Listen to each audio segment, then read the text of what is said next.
Hello. Welcome to flight number 62. Man, oh man, it's been such a long journey. It's been so much fun here on the Xbox International Podcast. And hey, guys, everybody chat.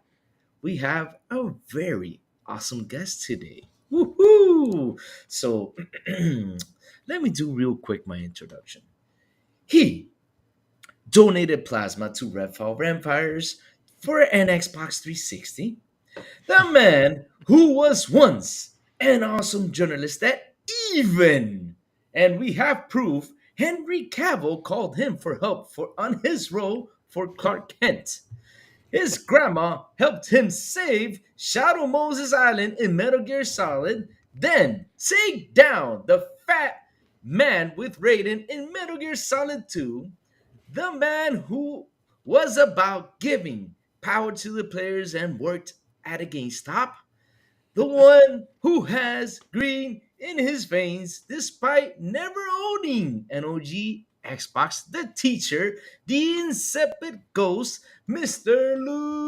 Luke Lohr. How are you doing, sir? And welcome to Xbox International, and thank you for being here with us. Thank you. Thank you for quite the intro. Gotta say, pretty darn cool.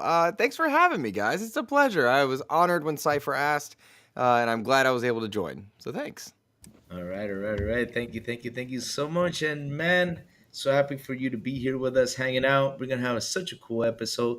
And speaking about cool, let's say hello to our cool, sexy voice captain, Mr. Silent Cipher. How are you doing today, sir? I'm doing fantastic, crazy. Thank you. It's great to be here with you guys this week. Luke, again, thank you so much for taking the time. I appreciate it. I know we all do. It's gonna be an interesting conversation this evening. I think things went a little different than maybe we were expecting this last week. So it's gonna get a little saucy, I'm thinking. But yeah. Thank you so much, and chat especially. Everyone's blowing up already in there. Thank you guys so much for coming by. Let's get into it. Yep. And speaking about fantastic, the man with the fantastic videos on his own YouTube channel, Mr. Plume. How are you doing today, sir? I'm doing great because I talk about the topics. I talk about the big game that released this week that everyone's talking about. Probably not for the right reasons, but excited to talk about that and excited that Luke's here. So let's get into it. All right, and man, we don't care about Sourblow. It should be time, man. Sourblow, how are you doing today, man? And I have to ask just to be polite, but but how are you doing, man? Well, I'm doing great. Thanks for asking. I'm super excited to have our guest, Luke Lohr, for the first time. Actually, would be, to be honest, this would be the first guest that I haven't had time to do like a deep dive. I Oh, only have watched a small amount, so but that makes it more exciting actually, because we have him here, and I'm gonna learn more about him here, and hopefully I will continue to follow his channel, which I did get to catch a little bit of his content, and it's pretty cool actually. So crazy. excited to have you here. Crazy. I'm pretty sure that you might not be the one going into timeout this week. Yeah, Yeah, good, I know, right? good. Sour, I will endeavor to not let you down, my friend. Okay. But yeah, this is kind of so look, this is kind of my revenge because last week when I was doing the outro, he actually kicked me off the show right in the middle Oh of my outro. no, So I yeah, did not do that. no, you did Sour. no, no, no, No. no, you didn't do that. No, right? Yeah, you did. Yeah, you did. So look, let's start with you, brother. Tell Okay. us what have you been playing lately? Well, I just finished up a session of Redfall just a few minutes ago, and popped my 17-point achievement, and almost lost it because it ruined my beautiful gamer score. Uh, and Xbox sent us that code on Sunday afternoon, so I really didn't play a lot of like pre-release of any kind, so I was caught off guard by that one. But I played about 5 hours of Redfall or so at this point. I've been playing Jedi Survivor.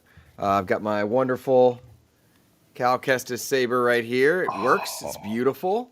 Absolutely works with the Disney sabers, if anybody cares about that, because I'm pretty diehard Star Wars and anxious to play Ravenlock, and I got a few indies sitting on my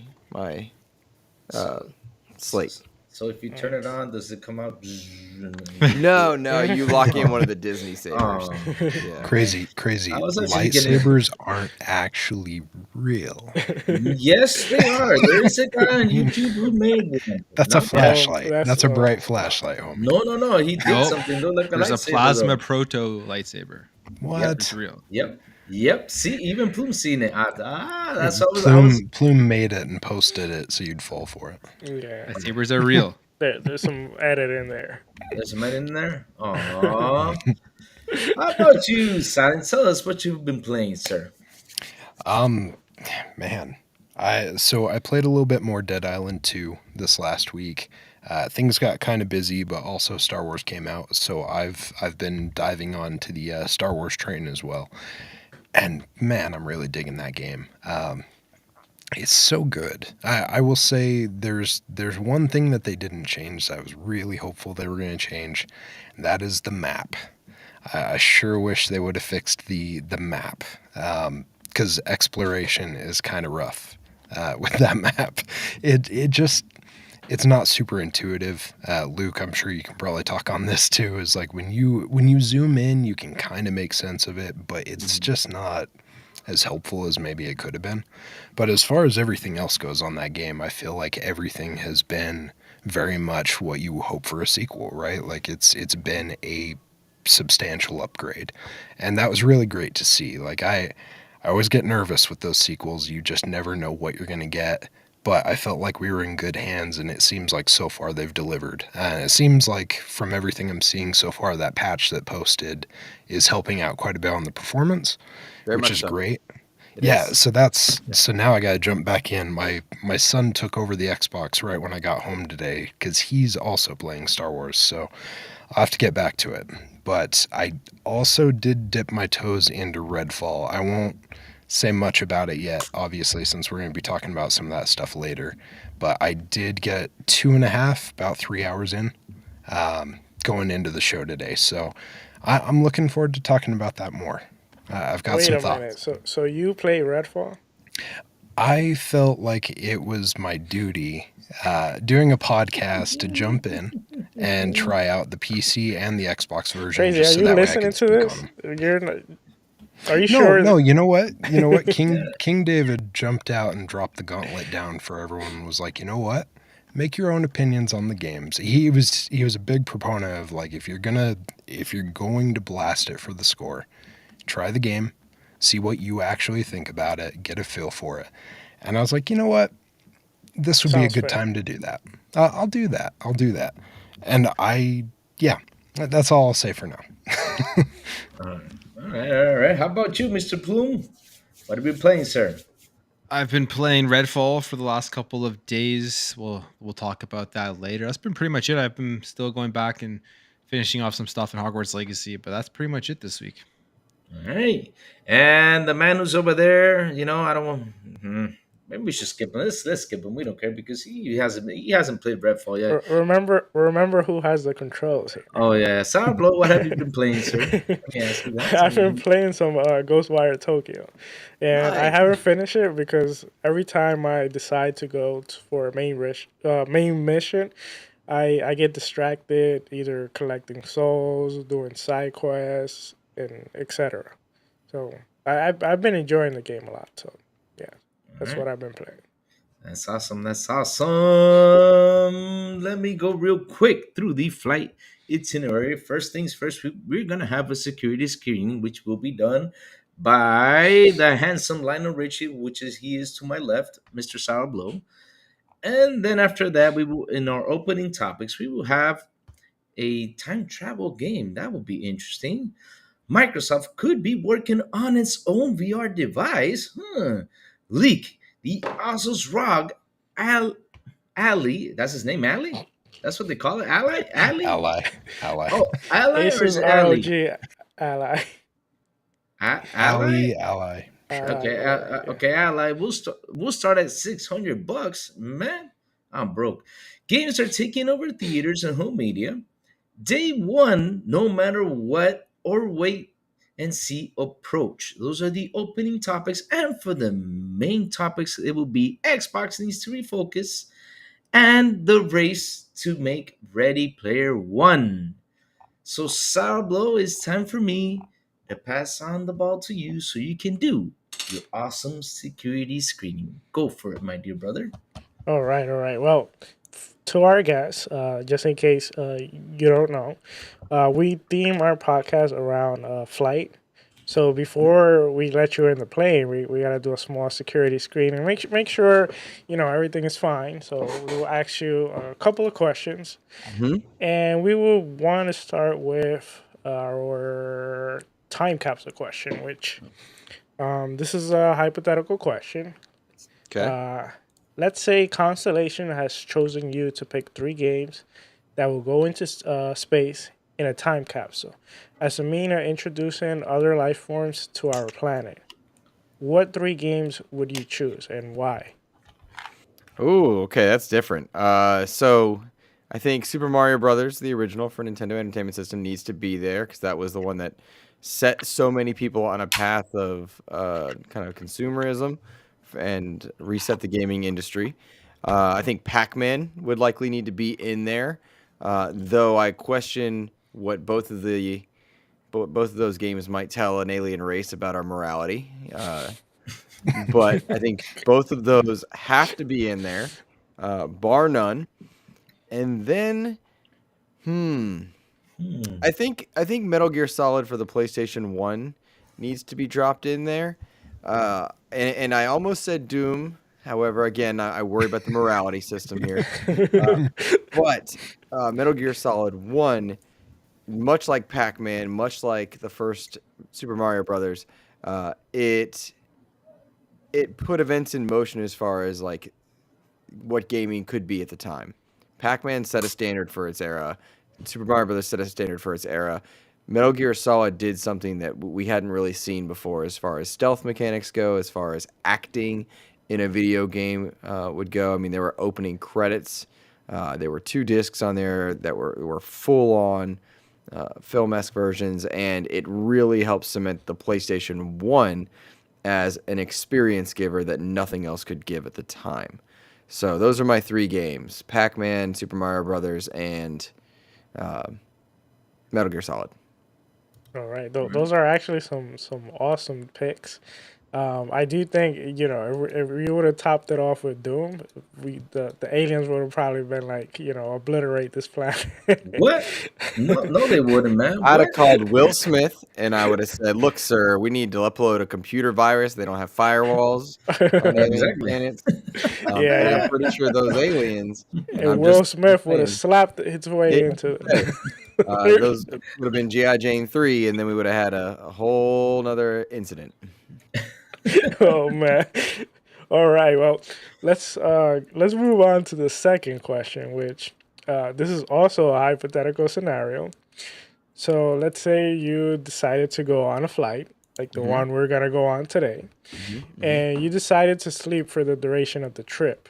Okay. When you wake up, either we use Phil Spencer as an example, but it doesn't have to be Phil Spencer. It could be any gaming idol that and any gaming model that you idolize, any Okay. person that you like is sitting next to you. You have Hmm. 2 to 3 minutes to introduce yourself Hmm. and give us your elevator pitch. Well, give that person your elevator pitch on who you are and you know where they can find you, etc. So, what would be your elevator pitch? Go. Okay, so my name is Luke Lohr. I host the Xbox Expansion Pass, which is a podcast dedicated to discussing the goings on of the gaming verse as they pertain to the PlayStation. Uh, for 100 plus episodes, I did that solo where it was just me, and I welcomed over 95 developers from the gaming industry onto my show. And that is still ongoing. In 2023, I expanded to video and welcomed in a co-host for the show proper and split off the interviews. I've had creative directors from games like Hi-Fi Rush, Sea of Thieves, Grounded, and a number of other Xbox exclusives on my show. Everything from AAA to the smallest indies you may not have heard of. I've worked really hard to help share the gaming creator's story to my platform to the best of my ability, and that's what I do. That's How's that? wonderful. That's Yeah, that's great actually. Someone After the cut that out. Send it to Phil. let's send it right away. Actually, after the show, I'm gonna try to hook you up with another developer if you haven't Great. brought that developer. Which that developer is. I hope she doesn't get mad at me because I had sent her over to a few places, but Sweet. but cool. yeah, but it's time to go to our captain for our flight. You actually passed the security screening, so let's go on the flight. Captain. Good job. Well, ladies and gentlemen, Sour's turned on the subscribe button. If you haven't already subscribed, please do so. Please stow your food and beverages next to your desk, underneath your seat, or in front of you. Please take your seat and fasten your seatbelt. Also, make sure you've hit that notification bell. We gently remind you that smoking and drinking are not prohibited on this flight. However, not watching some of John Candy's best movies of his career is strictly prohibited. We're looking at you, Crazy. What? If you have any questions about our flight today, please don't hesitate to ask one of our flight panelists. Thank you. All right. Let me do a real quick shout out to the chat before we continue. Oh man, let's start with Mr. Dark. How are you doing today, sir? Hope everything is cool with you, my dear brother. Let's keep on going down the list. Woohoo, Matt Valdez. Is that your cousin, Sourblow? Don't you dare shout out Matt Valdez or Clint. He, in the he chat has my right same now. last name actually. What, you those want are to mention? Those are some XEP patrons, and they're bringing slander into your chat by promoting the Double Down, which is one of the worst sandwiches ever made. KFC has done this. So I really, as much as I appreciate my patrons showing up and being supportive, goodness knows, is there a time? Shame on them, I think. Shame on them. Well, real quick, he claims that you walk through the sky and slays the Empire. So I want to know if this is true. I was named after the man that walked the sky and slays the Empire. I was named after him, and do love that man as a fictional idol, as such. So I will allow that one, I suppose.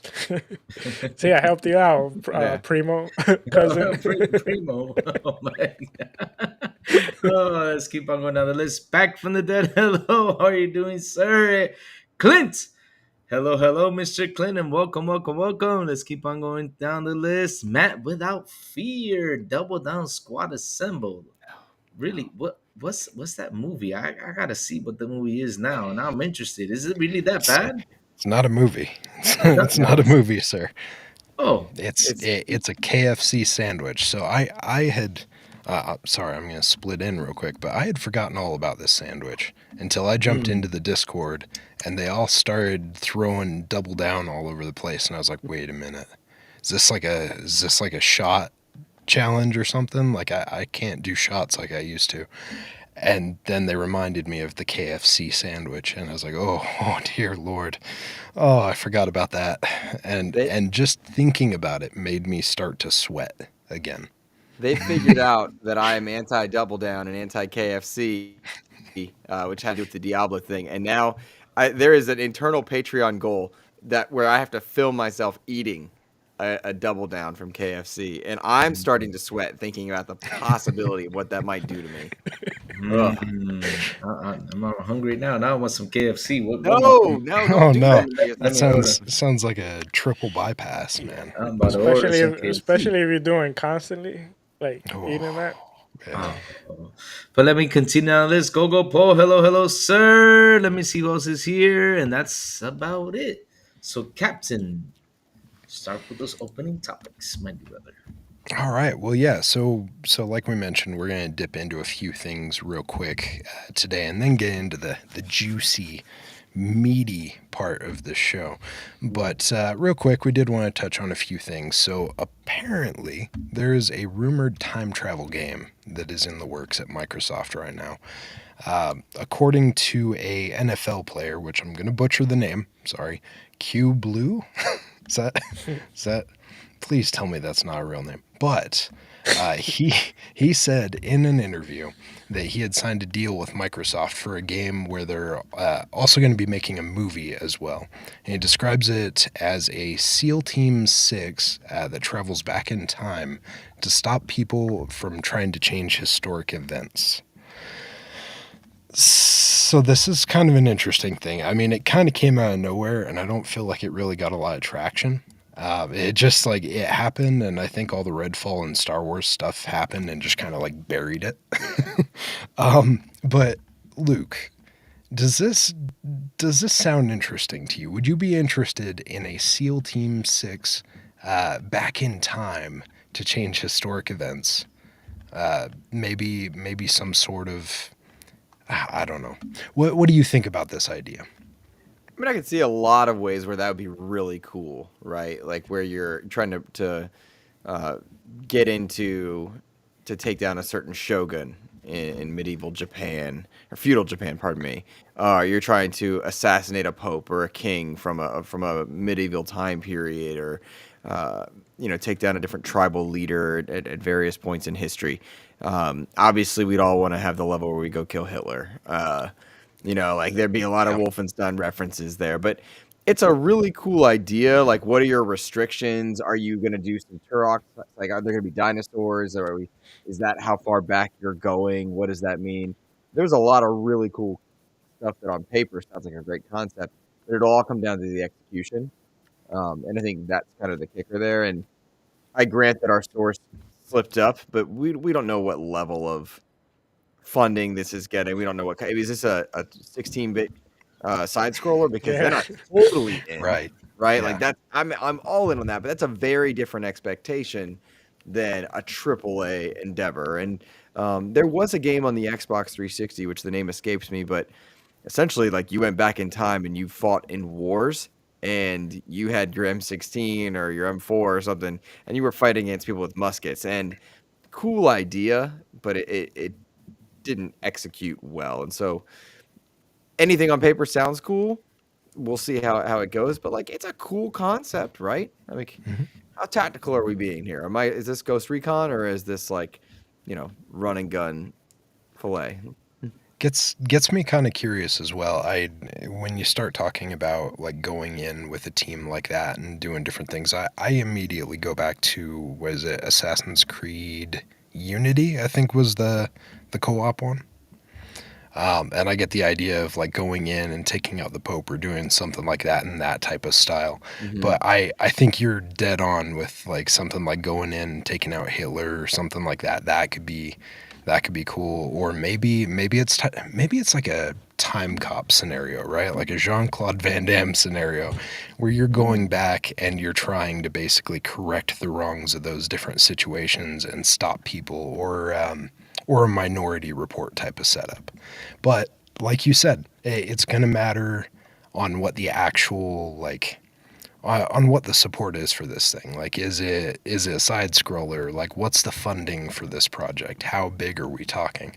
It is an interesting idea. It does get me wondering like what we would get. Maybe Crazy Louie would finally get his Chuck Norris game that he's always wanted. Maybe it'd be like an Expendables game. Crazy, does this excite you at all? Do you like the idea of a time traveling SEAL Team 6 type of game? Heck yeah! I mean, any new ideas, any new stuff that can come in, I'm happy for. I mean, it would be pretty cool. Like a Navy SEAL team travel back in time. Like, yeah, let's go take down Hitler. Let's go, take down a couple of those bad guys from, go to Russia, prevent the Cold War, stuff like that. I mean, it would be interesting. Vietnam, all that stuff. I mean, if they could actually make it like that, it would be awesome. But here's the thing, though. Here's the thing. Since it's a SEAL team type of game, I wanted to be stealthy. I wanted that you have to use your head. I don't want to. Okay, we're six guys. Oh, four guys. Let's jump in here. Let's shoot everything up. No. I want it to be an actual stealth game that you have to use your head to move around and do what you gotta do. That's how I want it. If that game actually does come out. I wanted to do it Navy SEAL style. Like they can take down a base and nobody knows how they did it or how it happened. Yeah. Yeah, that's how I want it. If they actually do that. But Or yeah, I'm down to if you go any in the cool past, ideas. crazy, you have to do it self because like if you get caught, then you're gonna alter the future, like the present. Yeah. Yep. Yeah, I'm just saying because some people come out with some crazy ideas and they throw you that because then, like I said again, like go back into the past. You're like, hey, I'm here. Let's go shoot up everything up. That would be like, nah. Yeah. That's why I'm not sending you in the past to do this, because I would be really afraid of what the future would become. With me, you mean? You're going to show up there and you're going to ruin your cover immediately. You're going to be like, hey, so I want to tell you something, though. I always love They'll be like, that who are you? I always love that like possibility. Like, all right, you go back in time, like you're gonna be able to explain to them electricity. No, they're gonna burn you at the stake because you Oh don't know Exactly. yeah. how to make it Yeah, yourself. they're gonna think you're a witch. Like you go at the wrong point in time, and you're not coming back. We had this Yeah. thing where if you spoke into it, somebody hundreds of miles away could speak back.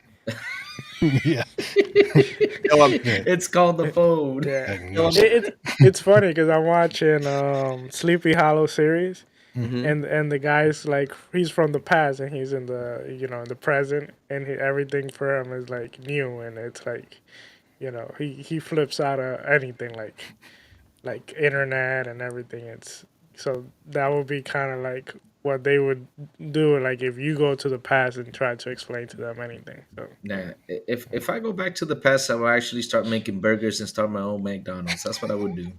That's of all okay. of all of all the things that you could do if you went back in time and you chose to start a McDonald's. God Yep. bless you, sir. Yes. Plume, speaking of time frames or like what you'd want to change, if you had your preference and you could make this game and decide where you were going back to in time, what would be a place that you would want to revisit, right? Like a specific historic event. You're asking me? I'm sorry, I missed. You're asking me? Oh, for Plume. For Okay, Plume. all right. I'm coming back to you with one here in a second. Oh, you're on mute. But very handsome. See? Yep. Oh, I think he's still on mute. I think he's still on mute. Yeah. Boom. You're on mute. Oh, Plume. no. We lost you. Uh-oh. What? Okay. We're going to bounce this back over to you then, Luke. So with this, Mhm. I do have a question for you. If they're doing stuff like this, do you think in this game, in this scenario, which obviously we have no idea, so like who knows what this will come out as, but do you think you'd be able to bring modern day weapons with you? Because again, it goes back to the same thing, right? Like if you show up with night vision goggles and you show up with Right. all this high tech, you're getting burnt at the stake immediately. So do you think they'd actually let you bring those things? Do you think they'd try and explain away that, or what do you think would be the approach with that? Would you just fight with whatever you came across in those scenarios? I would imagine what they would want you to do is acquire weapons on site. That's probably what I would imagine they would want you to do. And so if you're in feudal Japan, you're using swords and sais and trying to assassinate and have as few kills as possible so you don't contaminate a timeline, right? Hey, Phasma, what's up? Phasma's in chat. Hey. Yeah. But because leaving weapons there would damage, the timeline exceptionally in this whatever. But like, it's such a weird concept to try and speculate because we just don't know what he's truly talking about. Very true. But I would question the gaming side of that because if you're going to create context-specific weaponry and such, that's a lot of new mechanics you got to have for each one. You need to have stealth throughout, but you need swords, you need knives, you need guns, you need types of guns, you need silencer. It would depend. So it could almost end up being like a PUBG type of scenario, right? Where like you're dropped into that area, you have to do weapon on site procurement and then go from there. Yeah. Sour.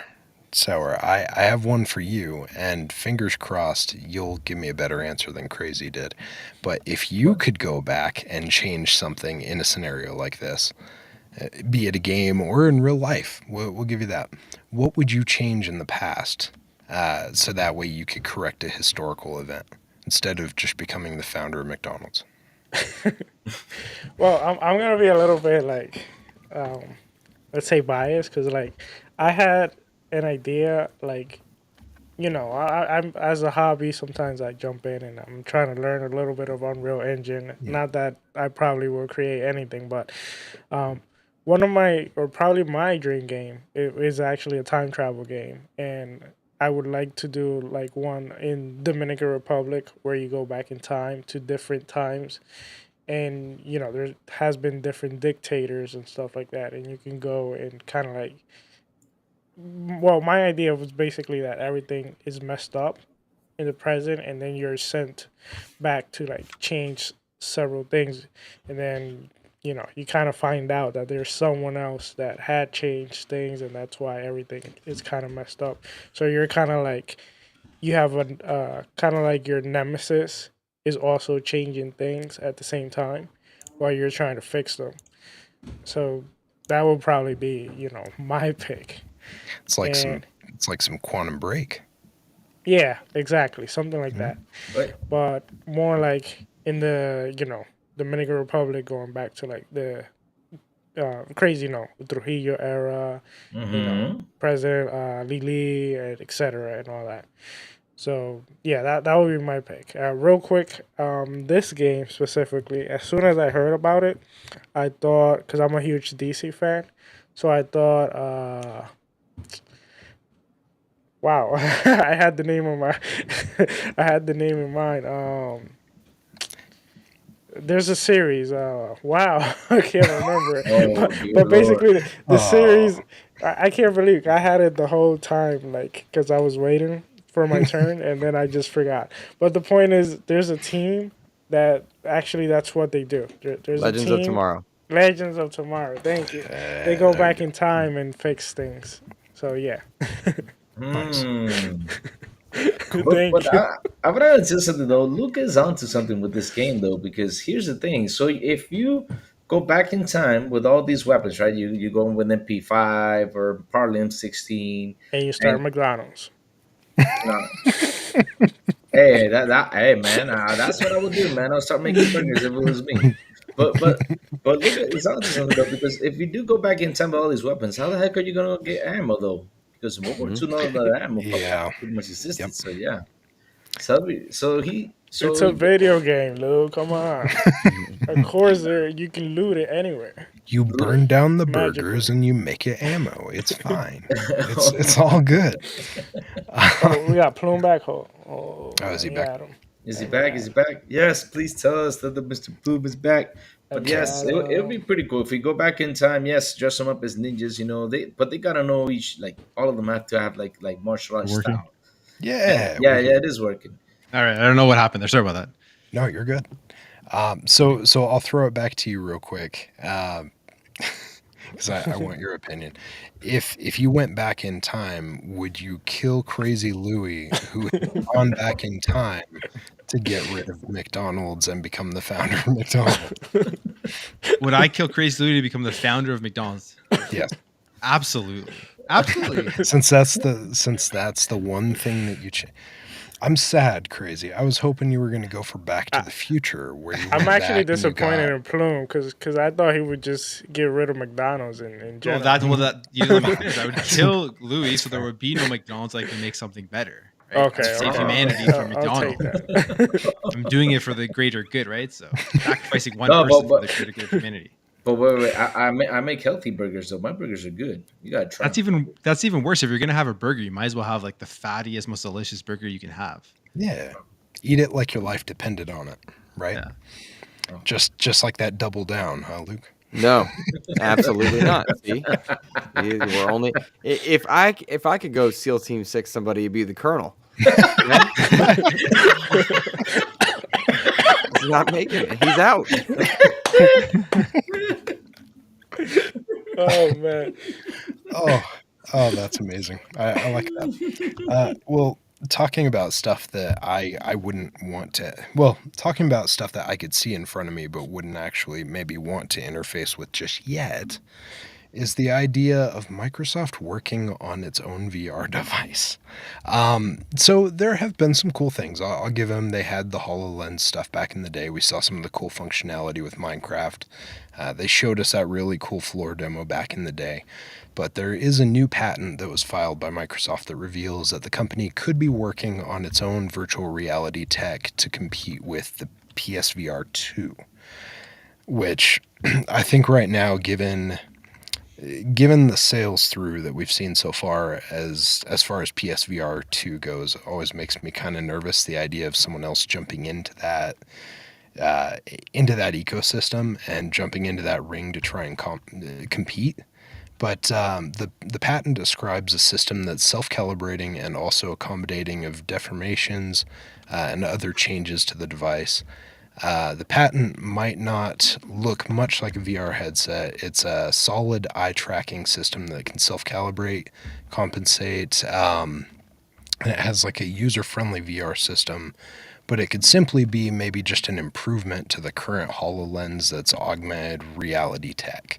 So, and that's obviously been used by like US Army, among others, for like training systems and stuff like that.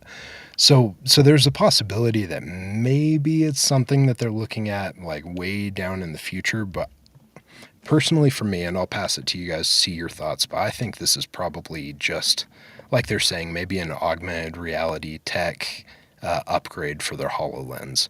But Luke, do you think they're going to dip their toes into VR? I know Phil and some of the other folks in the team have been pretty vocal about like, no, we don't want to do that. We want to see how the market goes. And then we see stuff like Sony with, I think it ended up being something like 0.02 or maybe it was like 2% of the actual install base had actually purchased PSVR 2 systems at this point.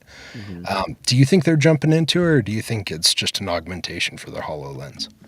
No, I don't think it's anything other than protecting their brand and future-proofing stuff for any number of the medical or military elements of it. I had a good conversation with Cog, which I would encourage people to go listen to, because he talked a great deal about sorry, I'm hearing a weird beeping. He talked a great deal about what Microsoft's strategy is, and in large part it is to build a system where you can access their content anywhere and do the opposite of hardware locking. And so I think it's far more likely where we see them enter into VR by way of saying, all right, you can access our games on a PSVR 3, on the Oculus, what have you, or whatnot. They would like their content to be in certain places. I don't see them wanting to make hardware. And the first gut reaction for anybody that's barely in the know would probably be like, well, they're struggling right now to get hardware out. That's not the same thing. That's not one-to-one. That's not really how... That's too short term for this kind of a question. But I do absolutely see a day where what we're doing is putting on our glasses and we have access to games. And it's likely a VR AR hybrid, right? That's really more likely what you're getting for the masses. So I don't see Microsoft doing this on a hardware level, but I do see them working with Steam, working with Meta, working with PlayStation to access their VR elements. But there's no reason to enter into an expensive niche market when you're in third place in the console space, when you're struggling everywhere but cloud to gain top billing. At least that's my takeaway. Yeah. No, I'd say that's very well put. The idea of Microsoft wanting to be everywhere, I mean, that goes along the lines with everything else that they've said, right? Is they want to be the most accessible moving forward. Mm-hmm. And so for something like that, if you can make it so you have functionality with those headsets or stuff like that, and you can actually just drop it in and you can play it from those systems, that's definitely one thing for sure. It allows them to avoid putting, a dog in the fight, as it were, for a hardware type of thing, but just embrace the systems around them instead, right? Right. Exactly. Yeah, I like that idea. Sour, what's your thought on this? Do you think that's along the same line that you would go with there, or do you think they're gonna dip their toes on the VR side? I hope not, to be honest. That's something, tested VR briefly, and I think it's not there yet. I think it's a long shot away. I do think in the future, it could be interesting. It could get pretty interesting, but I still think there's a lot of things that needs to happen, and especially getting rid of all the cables, all the stuff, and really feeling immersed. But then you have the problem of like how immersed do you want to get, because at the same times you got an environment that you have around your house that you know you don't want anything to happen. You can get hurt or anything can happen. So, it's something that, needs to continue to evolve, and hopefully, I don't know, 10 years from now, maybe it's at a state where it's viable for them, and then maybe they decide to jump in. But right now, I don't see it as a smart bet to get in. Maybe they can keep testing and quietly working on secret projects, but for the masses, like for the public, I don't think it's a smart idea. I think, I definitely agree with you guys on that one as well. But I think Luke definitely brought up a good point on that, and you kind of touched on it too, right? Is the fact that you've got a lot of stuff going on around you. The whole idea of like a sensory deprivation chamber type of thing, like most of us are adults that have responsibilities. We have kids. We have things we have to do. We can't just, jump into this thing and ignore everything around us for hours and hours on end.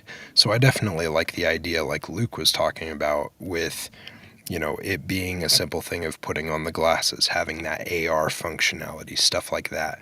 That, building on top of what you're already seeing, I feel like makes way more sense. I think even just in a safety factor, I think it's a better situation. You can browse, like TikTok or something for 5 or 10 minutes and come across a few videos of people accidentally throwing controllers at their TVs, walking into walls, tripping into their TVs and stuff when they're in VR sets. So I think the more situational and like environmental awareness you have while you're involved in something like that makes a lot of sense. Plume, would that be the get for you? Like, I know you ended up getting a PSVR 2, right? Um, Yeah, would you I did. prefer an AR setup, or do you think the VR, like the current setup with VR, is kind of more what you would prefer? I like the fact that in VR, when you put your headset on, you disappear from your current world. I don't know, like not because I don't like my current world, but it's just a completely different experience. It's like brings you to somewhere different that you aren't currently in. So I personally would like VR. Like I don't think Xbox should do it, but I wouldn't mind if they opened up their ecosystem so other VR headsets could be utilized on the platform, and all the PC headsets. And then if you wanted to purchase games that could run on Series X for your VR headset, you could do that. I think that would be really cool. Even with PSVR 2, I wish they would open that up so you could use it on your PC and get access to PC VR games. But one of the things with that patent, which was cool, was the eye tracking, because there is eye tracking on PSVR 2, and it actually works very well. It's actually to me a big differentiating factor from other VR headsets that don't have it. Like it really is like makes wherever you're looking much clearer than anywhere else, which is really important for immersion, and also obviously to take a load off of the game. So it's not everything is crystal clear, and you can probably get better graphics because of that. So I like the VR stuff. I mean, it is immersive. I think it's good technology. It's just way too early. Like it would be a waste of money, I think, for Microsoft to jump into it at this point. And we're seeing the sales of PSVR 2. I don't. People are saying they're bad, but I think like they're pretty what they were expecting, even though under their what they had predicted. But it's I don't know. I think it's a good technology, but I don't think Microsoft should do it at this point. Sure. Yeah, and I do think you're probably right on maybe with how Sony is looking at their current sales with theirs, right? And the Yeah. fact that you look at their life sales for the first VR, they ended up getting somewhere to like 5.5 million, I think, overall. but that was across the life of the product. The fact that it's about 2% right now, maybe they were expecting that it was going to be maybe a slower trip, like a slower climb up the mountain on that one. Yeah, it's expensive shoe to get into, right? Because you have to buy a PS5 as well. It's not just a headset. So Yeah, you're talking instantly like $1,200 after tax, or I don't even know what that would be in Canadian. I have no idea. it's I don't know, like 1,500 at least, probably more than that. But like we see how much the PS5 is selling. They're obviously, and they're the rumors of the PS5 Pro, all that type of stuff. They're going to reduce the price of the PlayStation 5, I think, in the next couple of years, and then they'll probably be able to reduce the price of the PSVR 2 and just ship a ton more to that huge install base that they have. So I think right now the numbers not terrible, but I don't think it's really showing what the PSVR 2 is going to do. I think they'll support it throughout the majority of this generation. Sure. Crazy, real quick. Just want to ask you if you had a VR, or sorry, if you had an AR system from Microsoft, if they made this thing available for general consumer purpose, what would you do with it, and why would it be buying a Microsoft or a McDonald's franchise? My bad. What? You go. Wait. What? What was the question? So my actual question for you. Yeah. No. So if you ended up having the opportunity to get one of these AR systems, like if they made it publicly available to do that type of stuff, does that interest you? Did you end up getting a VR, or are you just kind of sitting back? I'm gonna tell you something. Anything that comes up is always interesting, right? Because we always love to see what these companies can do, right? It's always interesting if, let's say, Microsoft jumps into that world and makes a VR and AR, whatever the heck they're gonna make. But if they do make something, then it will be cool. But for me, right now at this moment, I think my position is Microsoft needs to stop getting into too much stuff and needs to focus its attention onto itself, get some things organized, right, before you go on forward, and go and get into other stuff, right? Because we know what's been going on this past week, right, with its games. So, which we will probably talk about it real soon. But yes, they need to focus on themselves. They need to fix a couple stuff before jumping into a whole new tech. Of course, I'm always interested in new tech. No joke. I mean, it's always cool. New tech is always fine. It's always awesome. But for as of right now, I don't need them to jump over that. I need them to focus a little bit more on themselves a bit, and then jump into other new stuff. Yes, focus would definitely be a good thing at this point for them. I'm definitely on like the new tech and stuff. I always enjoy that side of things, but that actually does bring us to the next thing I was going to bring But up. like for example, can you imagine me with the VR in my head? I mean, what do you think was gonna? I mean, you're already laughing. What do you think would happen me with the VR in my head? Seriously, I'll probably destroy I the don't room in half. I don't No think your one boss. answer. No one answer. I think there's a lot of things that we can't talk about that I could expect you to do. I think Luckily, Louis, they've improved technology for people like you with the VR headsets that you can see when you're about to run into something. Now there's like a virtual wall around you. I think Crazy will still Louis run padded wall. run run regardless. Yeah, is this part of the game? No. All right. Oh man. Well, talking about future tech and stuff like that, I did want to touch real quick on the Asus, I guess Rogue Ally, starting at the $600 price point. So we ended up seeing that there's going to be one with some specs detailed for a $699 price point. It's supposed to have a 7-inch screen, 120 hertz frame, 16 gig on RAM. Supposed to be kind of a powerhouse from what we can see. The price point seems really good. Asus stuff has usually been pretty solid. Luke, does this get you excited? Are you much in on the portable side of things nowadays, or are you mostly console focused? I'm mostly console focused. It's really cool if I could afford one, yeah. But I have a backbone. I don't ever use it. Yeah. And cloud gaming is really pretty darn solid short of playing the most Twitch-based shooters. I mean, Halo's a solid experience, even via cloud. I mean, Fortnite's quite mobile, given Fortnite Mobile. And that's a pretty reactive type game. It's a really cool idea. I think it's good for a lot of people, but it's just my wife and I have a really nice, way too expensive TV. I've worked hard to have kind of like the perfect console setup for me, so it doesn't suit my needs. Sure. It's one of those things like if I get my hands on one cheap, yeah, but it's not going to be cheap because it's a premium experience, and respect to everybody that's rocking it. Like, that's cool. Yeah.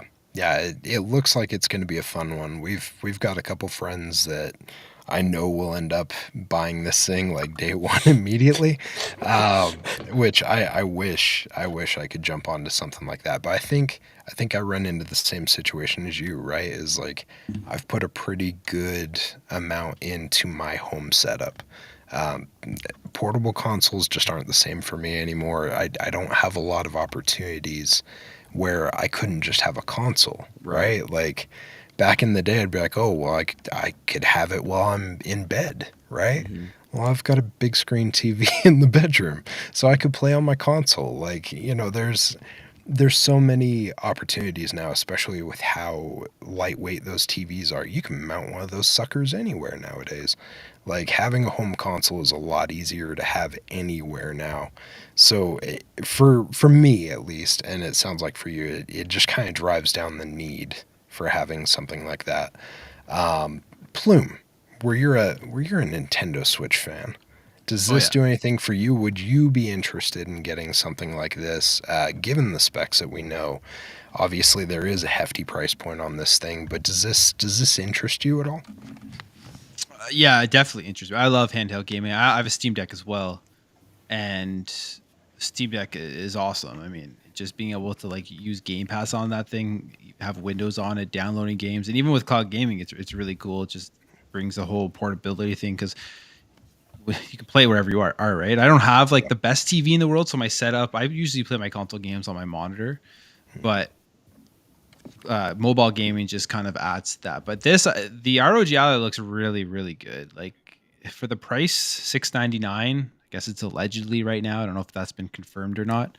And that's the highest price point for it. It is more expensive by about, I don't know, I want to say like 100, 150 bucks than the highest end of the Steam Deck. I think it's a pretty good. I think there's going to be a lot of people enticed to trade in their Steam Deck for this because of it being based off of the specs a better device. And like I said, I have to say, since this will have Windows natively, I'll have Game Pass natively, all that type of stuff, you don't have to sideload it. I think for Xbox fans, this may be the device if you're trying to choose between like the Steam Deck or this, right?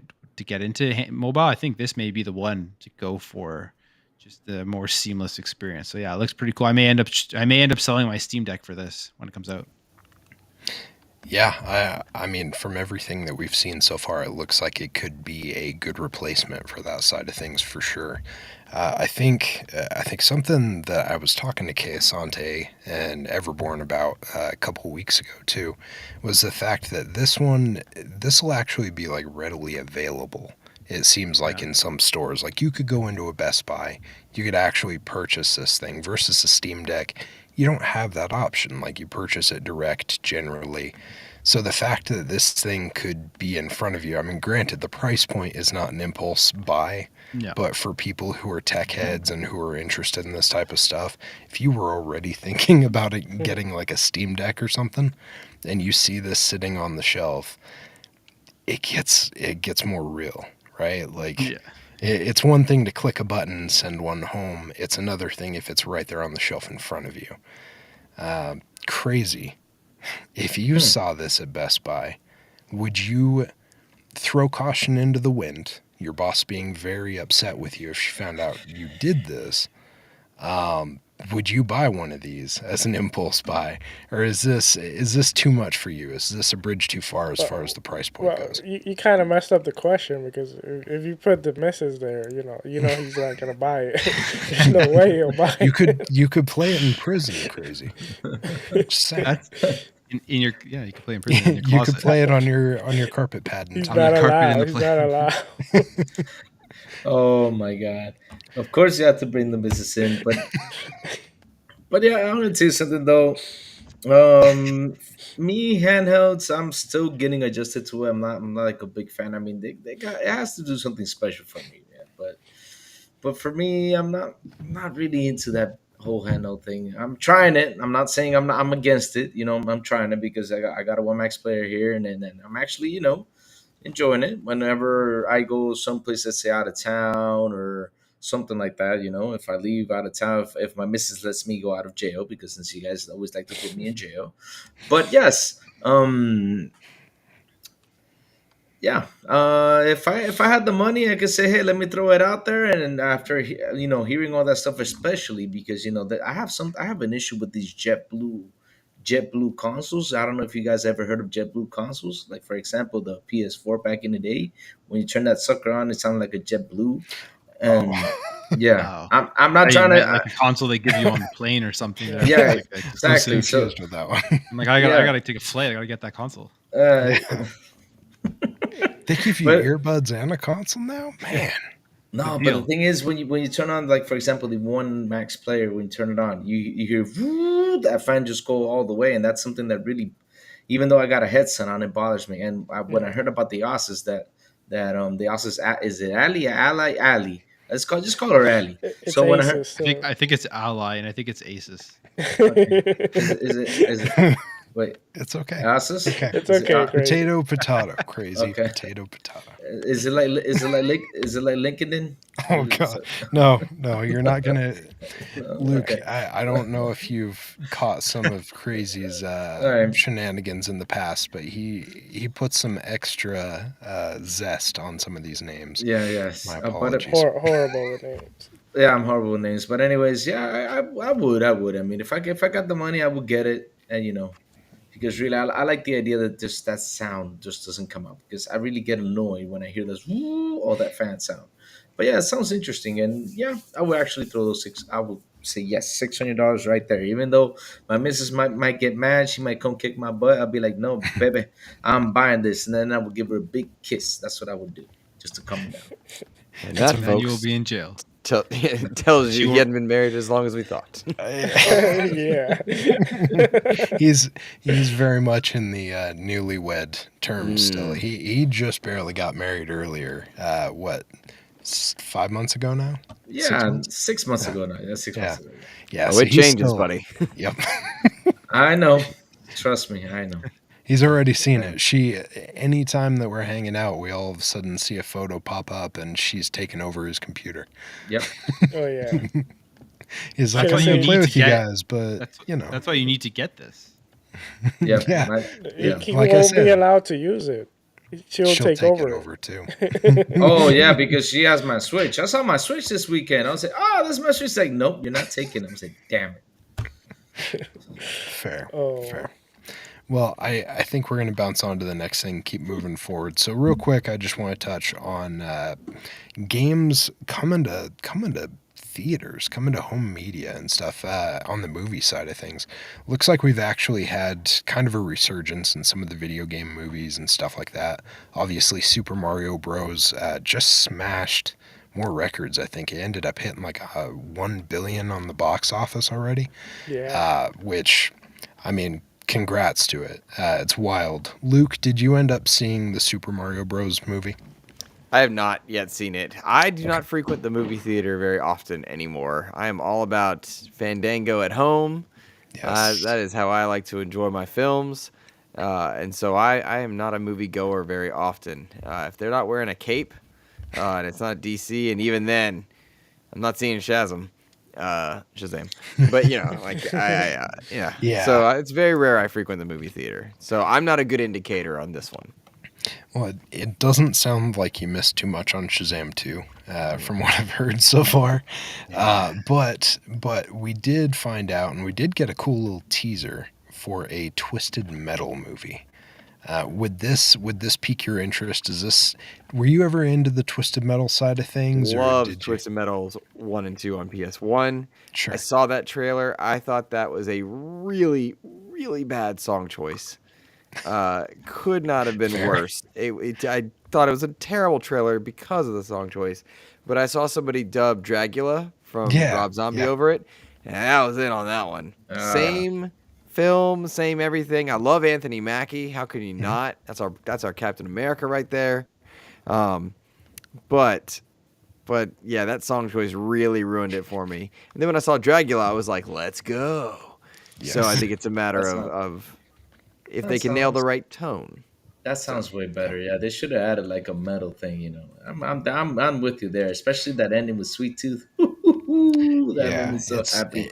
it's not like a Guardians of the Galaxy movie, right? Like it's not light and fluffy. So the idea that that was the song they chose, like you Yeah. said, it was kind of a tone deaf decision. It So, felt like someone who had no idea what that game was right. chose that song.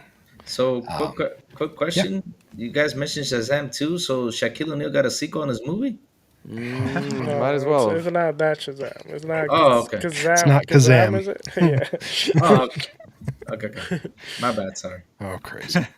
Well, yeah. So unless you guys have anything to say on these couple movies, I mean, I think all three of you guys ended up seeing Super Mario Bros. Right? I did. Plume? No, I haven't yet. You Oh, guys come gave me on. You're the so Mario much. guy. Come on. You You're the guys gave I me Nintendo so know. guy. much grief. Here's for, the thing. I'm with oh, Luke. I don't like going to theaters that much. That's I fair. wait till they're out. It That's just fair. I haven't seen yet. I'll tell you, the only thing that's kept me going into theaters recently, and this is me being a cheapskate, I think, more than anything, and also not liking people. Like, what's the best way to get me into a movie theater but not have to deal with people? And the answer is luxury seating.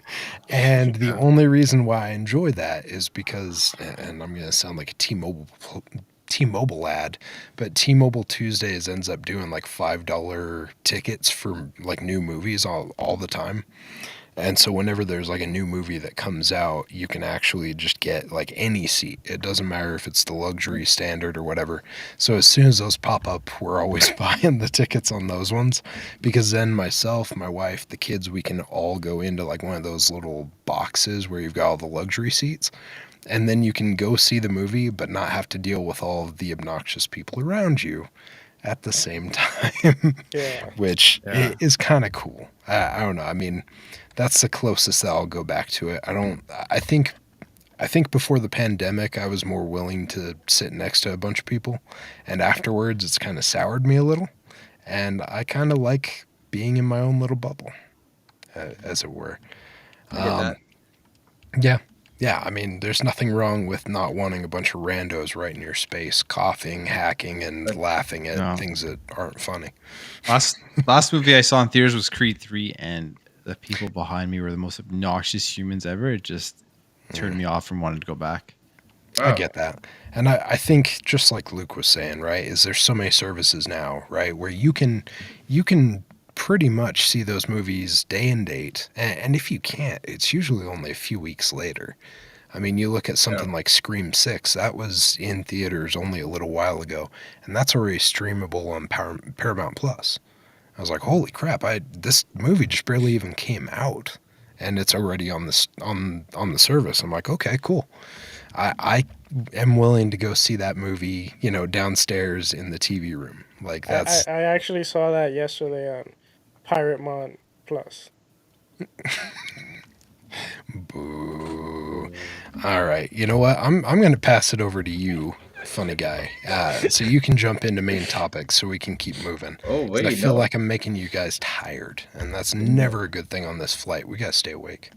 Dude, Oh, So but sour. wait. We're not going to wait, talk wait, about. no, they won no matter what. We gotta talk about that. That's gonna spice things up. We should talk about that. All right. Well, okay. So obviously we've had a couple of releases pop out over the last week. We ended up with Star Wars Jedi Survivor. We ended up with Redfall. We've had interesting occurrences with both in regards to performance, different issues and stuff. Obviously, we thought we were going to get Redfall at 60 frames per second, and then we got just a few weeks back that we were only going to have 30. Which hurts, especially because it seems like it drops under that on a regular basis. But yeah, I guess the biggest thing that I want with this, and in regards to the question, so obviously Jedi Survivor has updated faster it's feeling better. But in a current climate that we're in, right, Luke? We've got games that come out and seem just fine, but then we've got so many where it feels like it's just a broken mess in regards to the launch. Are you planning on sticking with like a day one, no matter what type of cadence? Or with some of the stuff that we've seen over the last few years, is this going to convince you to maybe go to more of a wait and see approach on some of these games as they come out, just where we see these coming out in, very unfinished nature? Yeah. I think I don't think I'm the right person to ask, because as a content creator, it behooves me to have hands-on. I'm often very fortunate to get codes early, and so like Redfall we would have all gotten that in Game Pass. And Game Pass is a great equalizer here, which I don't think helps Redfall's case or Xbox's case, but it is an equalizer here in that you get a lot of really great product in Game Pass, and so when you get a dud, it doesn't hurt. Right. It's like, oh, I'm getting all this other, and this is just not added to the pile of goodness. But for me, waiting is not necessarily something that lends itself for me. If it's a game I want, I'm probably going to go get it. But there is no doubting, there is no arguing against the idea that if you wait, you're going to play a better version, you're going to play a more polished version, and you're going to get it cheaper. You'll probably get more bang for your buck all around. Without a doubt, no matter where you are, if you're an early adopter of anything, you are paying more. With the exception of some countries where they bought a PlayStation at launch versus if you waited, because they raised the price, which did zero damage to their profit margin. And so I think some people forget that. They're like, oh, it's so unfair. It worked, and everyone's still doing it. So I think in my case, waiting doesn't make sense, but in the majority of people's cases, you should wait. And if I may speak to Jedi Survivor for just a moment, this 1.2 patch, I believe it is, fantastic. It came out on Star Wars week. Why didn't they delay it a week and let the game come out in Star Wars week? It makes no sense. Yeah. Like, if it's an argument of, oh, well, we needed people, we need the data from it, you beta that bad boy, you give it to content creators early. Imagine it dropped tomorrow. Oh my gosh! If it dropped even this weekend, it was like, hey, if they timed some Star Wars stuff out, where it was like, okay, here's Jedi Survivor this week, Young Jedi, which is on Disney Plus on tomorrow, rewatch of this movie. They could have done like event things for Star Wars week, because it's just a perfect week for it. Yeah. And it's really just surprising to me that they didn't delay it a week when they have this great patch out now. Maybe they were afraid of Redfall. If they were afraid of Redfall, then their internal barometer is way off. Because anybody that didn't see the warning signs was missing it. Because I was so excited for Redfall, but it was very clear from the lack of gameplay that was shown, from the very, very lackluster marketing from both Bethesda, who handles marketing for their own games, by the way, and distribution of codes and coverage. Yeah. I think for the one thing on that is, like, most people don't get codes, and there was a lot of hype for Redfall, and like there's content creators putting out like clips that we didn't realize that were sent to the content creators from Arcane, which like it was a boo on that content creator. Any content creator that was showing you that and that didn't tell their audience is irresponsible. And I am well aware that I am small in that realm, and there are much bigger people that could flick me away like a fly. But it's disrespectful to their audience if they did that and did not state that it was given to them. If they pawned it off on their own. If they're rolling B-roll in the background and they're not really talking about it, that's different. But if they're saying, "Oh yeah, here's gameplay," and they're not noting that it's not theirs, that's that gameplay that Arcane created was fantastic. Like, looked great. Mm-hmm. Yeah. Right? And the IGN coverage where that was very poorly played, that was really disingenuous and frustrating, because whoever was playing there genuinely wasn't playing very well. And I stand by that criticism. And then if you play Redfall, you can understand where some of that was coming from. For example, the weapon changes and whatnot. It's very frustrating to change weapons and cycle your weapons in Redfall. But, like, curate your distribution. Curate what's going on a little bit. or let everybody go. But the way they were handling it, I thought was very poor. You know, Yeah, yeah. you, No, that was definitely. I agree with you fully. Like the fact that we saw a bunch of people out there like showing it off and stuff. It's like you said, like be completely genuine and honest about what you're putting out there.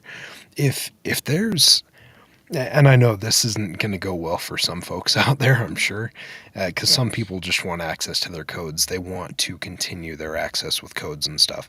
But if someone gives you a specific NDA in regards to those restrictions and it doesn't align with your moral stance on like what content you're going to bring out, you need to sit back for a second and think, is this really worth me doing? Because like if you put it out there and it's not a sincere thing, it's not factual to what the actual product is, and then you have to backstep and you have to kind of like patch up afterwards, that's not good for you. Like that's more hard work you have to deal with because now you've got to backtrack and potentially you're angering your subscribers because you're not being sincere and honest with them in those scenarios. And I agree. Is like, and maybe that's probably one of the reasons why I won't end up getting codes as time goes on. Moving forward is just like I'm going to be a lot more blunt with those type of things. And if there's something in an NDA that I don't agree with and I'm not willing to use like their canned footage versus my own or something, I'm probably going to turn it down. Like it would be a cool opportunity and it does open doors to get your foot in the door for testing. But if it's a situation where it smells kind of fishy and it doesn't pass the smell test, sometimes it's okay to just be like, no, you know what? I think I'm okay. Thank you for the offer, but I have to pass. yeah.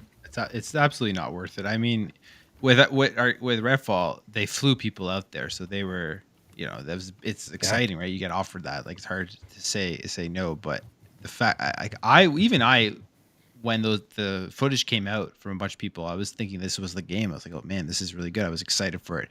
Maybe I didn't listen to the disclosures or anything, but it definitely tricked a lot of people in thinking that it looked better than it was. And then you had the IGN stuff come out, and although the person playing the game wasn't making it look good, I think people were confused because the game IGN was showing off was vastly different than the marketing videos we saw just like Yeah. the week before or whatever. So everyone was jumping on IGN, but realistically, IGN wasn't really at fault there. They were showing off what was the final product that we all got now. Yeah, it's kind of funny. We honestly thought that they were the bad guy in this situation until we saw the actual release version of the game. And then suddenly the picture is a little more clear. Like obviously they didn't do it any service by any means with the gameplay that they did, but at the same time, once you saw the actual release, it made more sense. The picture became more clear as to what they were actually working with as well. Crazy. Hmm. Hmm. You have a smirk on your face, so I want to see what you had to say because I think I cut you off a minute ago. Well, I'm gonna tell you something about this whole weight game thing, and I mean, it's the truth. Right now, at this position, we have to wait. I mean, we can't go out there right now and say, okay, here's my $70, or here's my $100, or here is anything. Because I'm gonna tell you something. I'm a big fan of Star Wars too. I mean, I was waiting for that Jedi Survivor.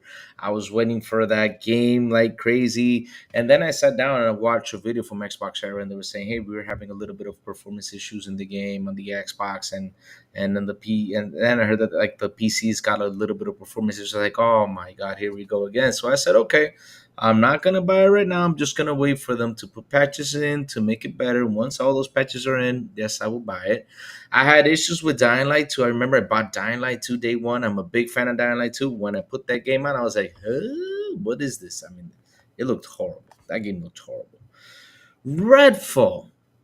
Man, oh man, let's talk a little bit about Redfall. Oh man, I'm gonna tell you something. I'm 30. I'm 7 hours into the game. I am actually enjoying it.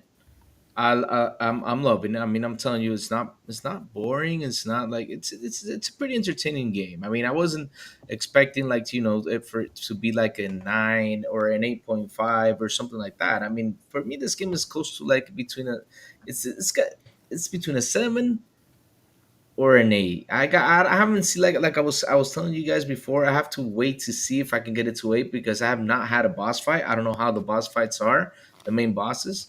But everything I do on the map and everything everywhere I go and all that stuff, I'm having fun.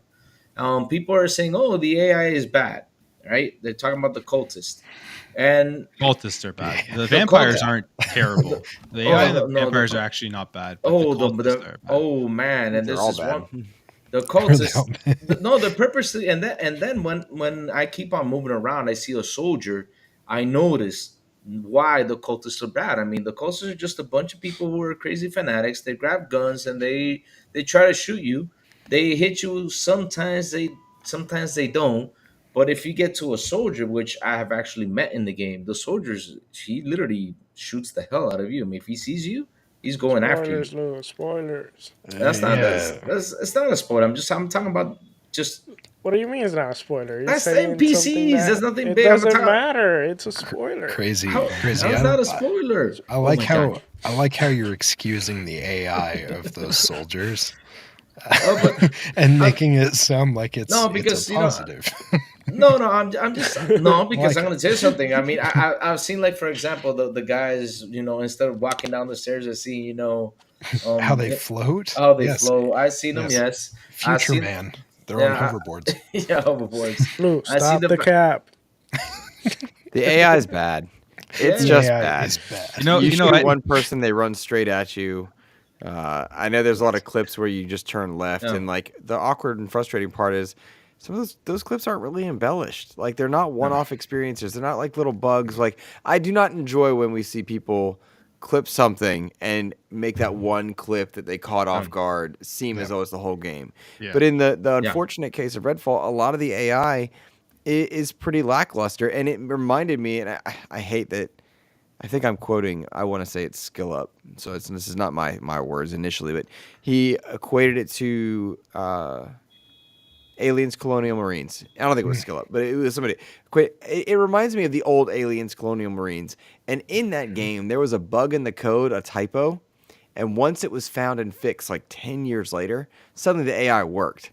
And it Yeah. feels like that's what's going on here because it just No. seems so surprising that it would be so basic. Yeah. Yes. I will. I think the game will be patched, but I will somewhat agree with Louis on one thing here: is that objectively the game is bad. Like there's a lot of bugs. Technically, it's unacceptable that they released it in the state that it's in. But subjectively, I believe people when they are saying they're having fun. I've played about 7, 8 hours into it. I'm gonna go back. I'm gonna finish off these missions. There is fun to be had, and I'm just like I looked over here right now. My wife is actually currently playing Redfall, and she's just like somebody who just plays random games and is not really following the industry, and she's been having fun with it. So I think there is subjective fun. I don't understand why people are saying that there can't be any fun with this game. That doesn't make any sense. Oh, that's an So exaggeration. yeah, so I Yeah. think there is fun to be had, and once they patch it, once they do patch it, and if they patch it, who knows if they're gonna abandon it or whatever, right? I think that like there's potential for this game, and hopefully it's not so broken internally that they can't actually provide a much better experience like a couple months down the road. That's my hope for it. I mean, Yeah. I wanted to get fixed, but again, like, like I always said this before, if it was a top performance game, and everything was looking good and everything was looking fine. I mean, for me, tops, if I had to, like, to give it a score, for me to right now will be an 8.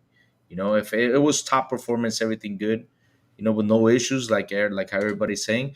But either way, though, I'm enjoying the story. It's a lot of fun. I mean, I like how the story plays. It's simple. You get right into action, and you go out there, you shoot the living crap out of everything, run around through houses.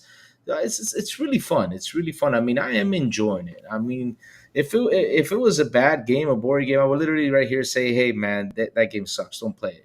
But people are trying to make it like feel like it's really that much of a really broken game, like you just can't play it. Kind of like what me and Sourblow kind of experienced with Battlefield when you saw the Wonder Woman's plane running around with two guys, in Battlefield 2042. No, that was broken. That was literally a broken game. This one, it's got a lot of bugs. Broken? I haven't seen nothing It's break yet. But It's yeah, just I think like objectively like it's not uh, acceptable. Xbox released it in the state. That's the yeah, biggest thing people are pissed off about. they shouldn't have done that. And like I said, these games right now, because we mentioned a couple of mini games. Jedi Survivor came out, and I'm gonna tell you something though. I saw that game, I fell in love because hey, I played Falling Order, one of my favorite games, and I was like, man, I gotta go buy this. But once I heard performances, I said, okay, I'm not gonna spend this money right now. Same thing happened with me with Horizon Forbidden West. I bought it day one. And once I heard save issues, I said, nope, I am not playing this. Same thing with Cyberpunk. Heard save issues, I'm not playing this. Outriders, save issues, that for me is like the worst broken thing out there. I mean, the game can look beautifully nice and neat with graphics, but if the saves are broken, I'm not playing that game until they fix that. That's for me is the top of the line of things. But yes, all of these games have released. 90% of them have come out with issues. Really, these guys need to sit down and figure out something to release games in better quality and with lesser bugs and with lesser performance issues. Louis said that he would recommend Redfall. Do you guys also feel that way? Oh no, I would absolutely like. I would never in a million years tell somebody to spend a dime on this game. But I would say if it's hey, you're subscribed to Game Pass, Yeah, download it and try it for yourself if you're interested. I'm not going to say don't do that, but Yeah. absolutely, I would not tell anybody to spend $70. That's absurd. Like the fact that this is their first AAA $70 game, that also makes it way worse than if it was just like a $30 or $40 game. Like it's just exactly. crazy that they release this at $70. Exactly. I So mean, if I like play the game right now, playing the game, and somebody asks me, "Hey, can I buy it? Is it good?" I would just strictly say, "No, no, no. Wait till price lowers and wait till they patch things up." So I did the same thing for Cyberpunk. Cyberpunk came out, and man, I'm gonna say something. For me, it's one of the best games I played in a long time. But guess what? I waited till that. When was the big patch they put in? Was it like a couple months ago? that was Yeah. not Like a year well, later, or two like years six later, I to think eight it months Well, was. ago, I think. they done a few patch. Yeah, But they put like the Quite a best few. they yeah. put like the best patch out there. I think it was like 6 months ago, something like that. And after that patch came out, that was when I bought the game. Once the game was fixed, because with CD Projekt Red, I had a problem with Witcher 3. I was mentioning it in a save problem. I lost 30 hours of gameplay, and I said, nope, I'm not going through this again. So I said, let me wait. So I want to touch on Redfall real quick, but before I jump into that, Luke, I got to give you props because I wasn't even thinking about it until you mentioned it earlier. Man, Star Wars really missed an opportunity not releasing during Star Wars Week. Right? Like, Yeah. why wouldn't you do that on May the 4th? Sorry, when you said that, I was like, yes, yes, thank you. Like that, it makes so much sense So because like everyone drops into that fandom, right? Like as mhm. soon as I saw Star Wars stuff pop off, I was on Lego's website yesterday buying a bunch of Lego sets because it's freaking May the 4th and you get Star Wars stuff. Like as soon as people see Star Yeah. Wars stuff during that time, they go nuts. That was a missed opportunity. So If, I if is you agree with you. if you so think about it, Silent, it's also a missed opportunity for Arcane not to delay Redfall to like October. You could have But probably marketed for Halloween. I Yes. was having this conversation on Cast Co-op the other night with Ainsley Bowden and Joseph Moran, ugly kid by the way. Um, it it would have cost Xbox nothing to delay Redfall. Nothing. Yeah. They wouldn't have Yeah. gotten any worse than they would have been after 2022 with no big releases. Mhm. If anything, they've damaged their reputation by allowing this to go out. And I recognize that Yes. Bethesda is more to blame for this, but no, when you purchase a company for $7 billion, you inherit the good and the bad and the $7 billion problem of oversight.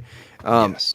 But Xbox has started off and Xbox has had a good year, and I think it's very silly when I see people saying they're having a bad year.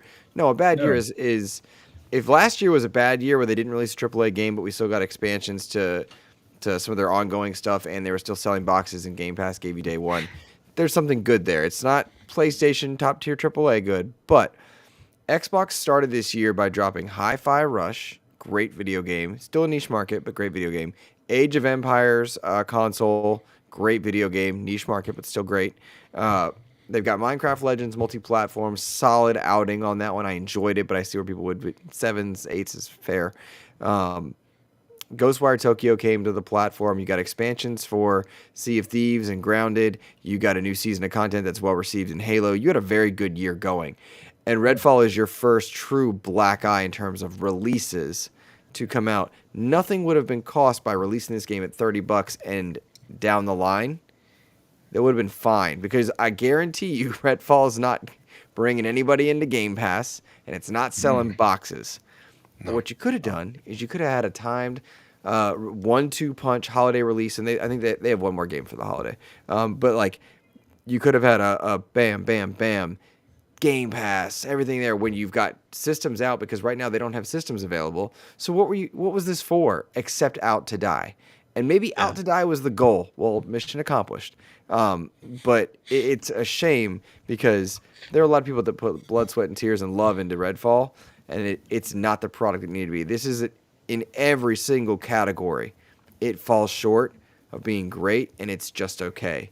And when you have just okay across the board, it makes for a very meh experience. And I don't recommend it. I could not recommend it. I'm really glad Louis is liking it.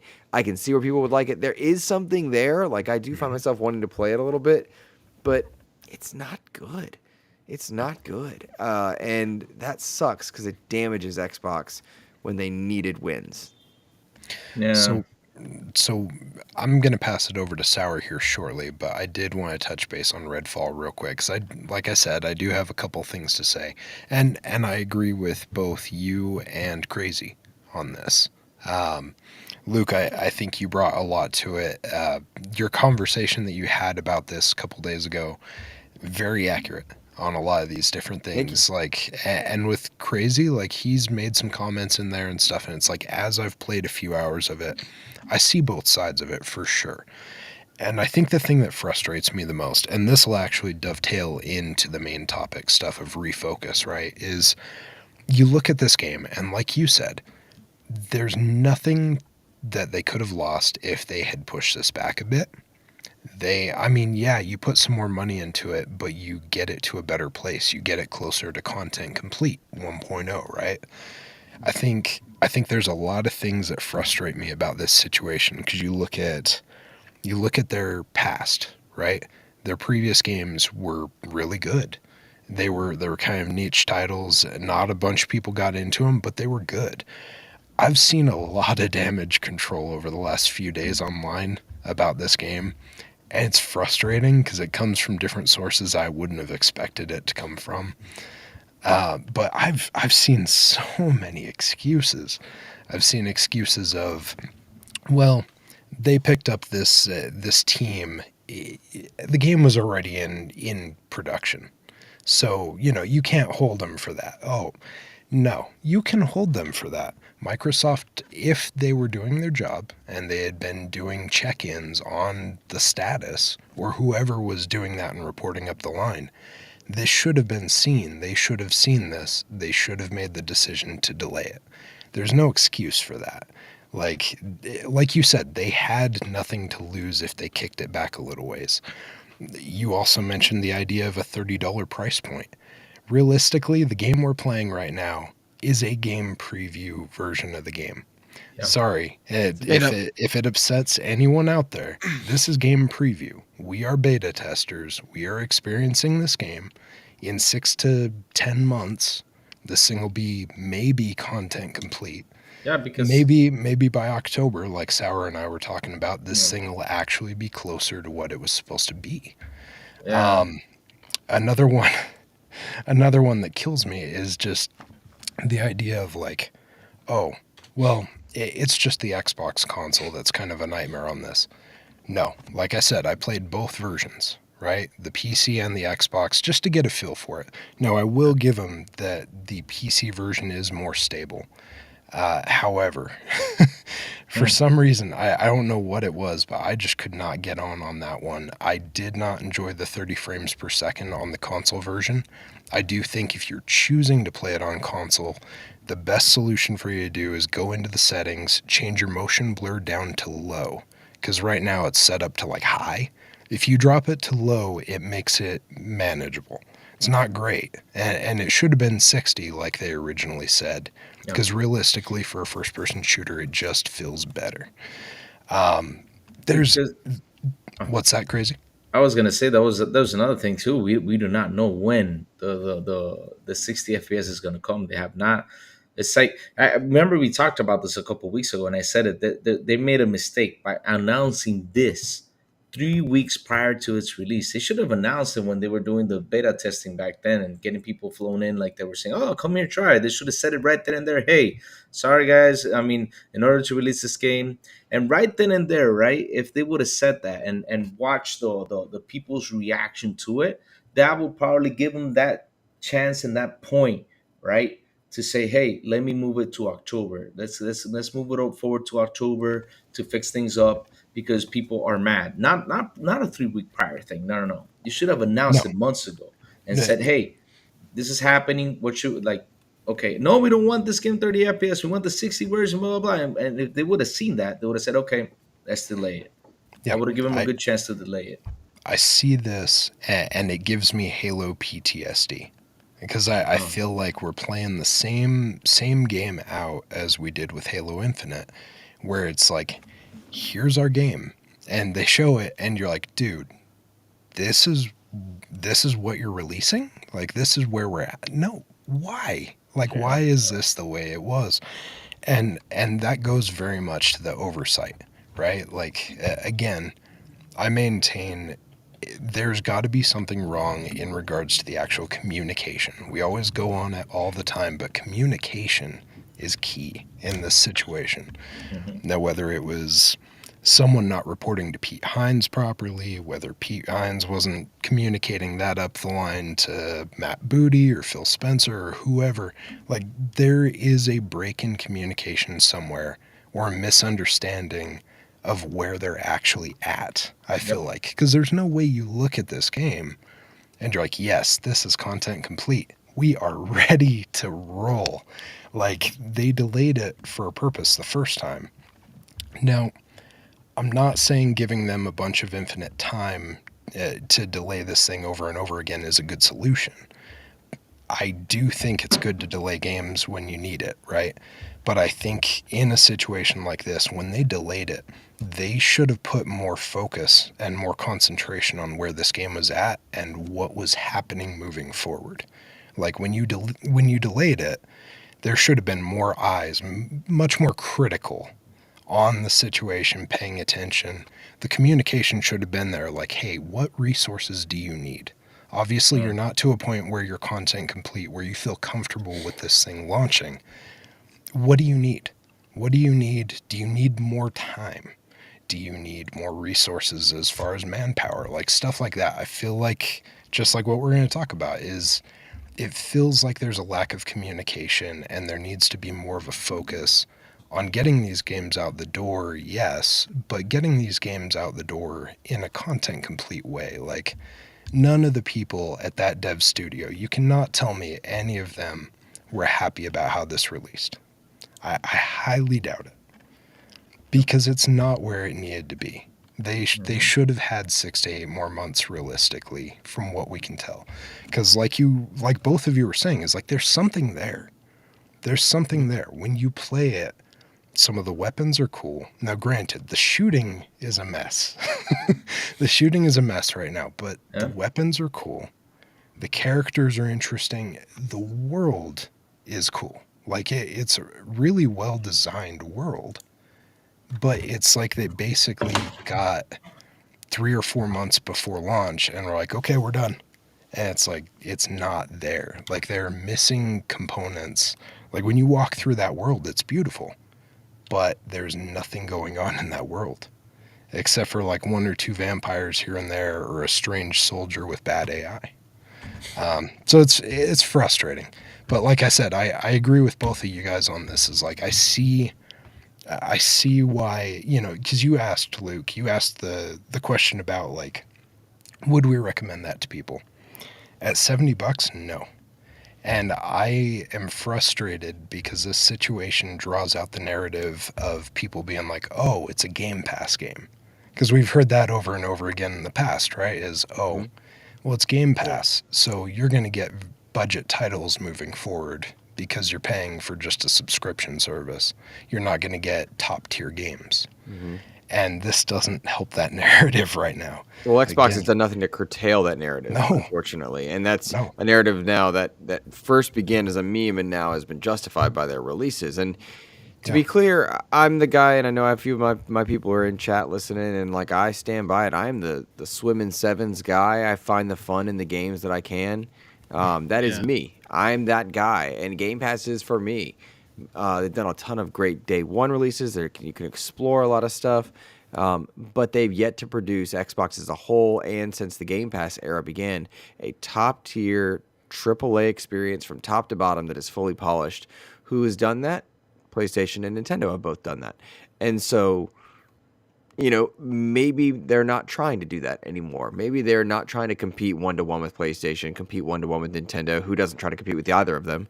And if that's their niche, then rock on, because that's for me. That's what I want. I like lots of games. And they've done a good job, finding games for us to play day and date, day one, if you're interested. But they haven't released a top-tier polished AAA experience, and there is no evidence in there is no precedent, I should say, that Bethesda could do that with Starfield, right? Their best games, Skyrim being the most prominent, was a buggy mess at launch, and they called it that was where the meme came from of it being a feature. And to me, that's not acceptable when you have the onus and responsibility that Bethesda has. Bethesda and Xbox dropped the ball with Redfall. There's no way around that, right? And I'm really disappointed with a lot of it. I do find the fun in games, and I don't find a lot of fun in Redfall, and I'm not going to spend a ton of time past, this week, XEP content and such, because it's relevant. I don't see myself bringing this up except to make that point that Microsoft has dropped it on what was meant to be a tentpole release.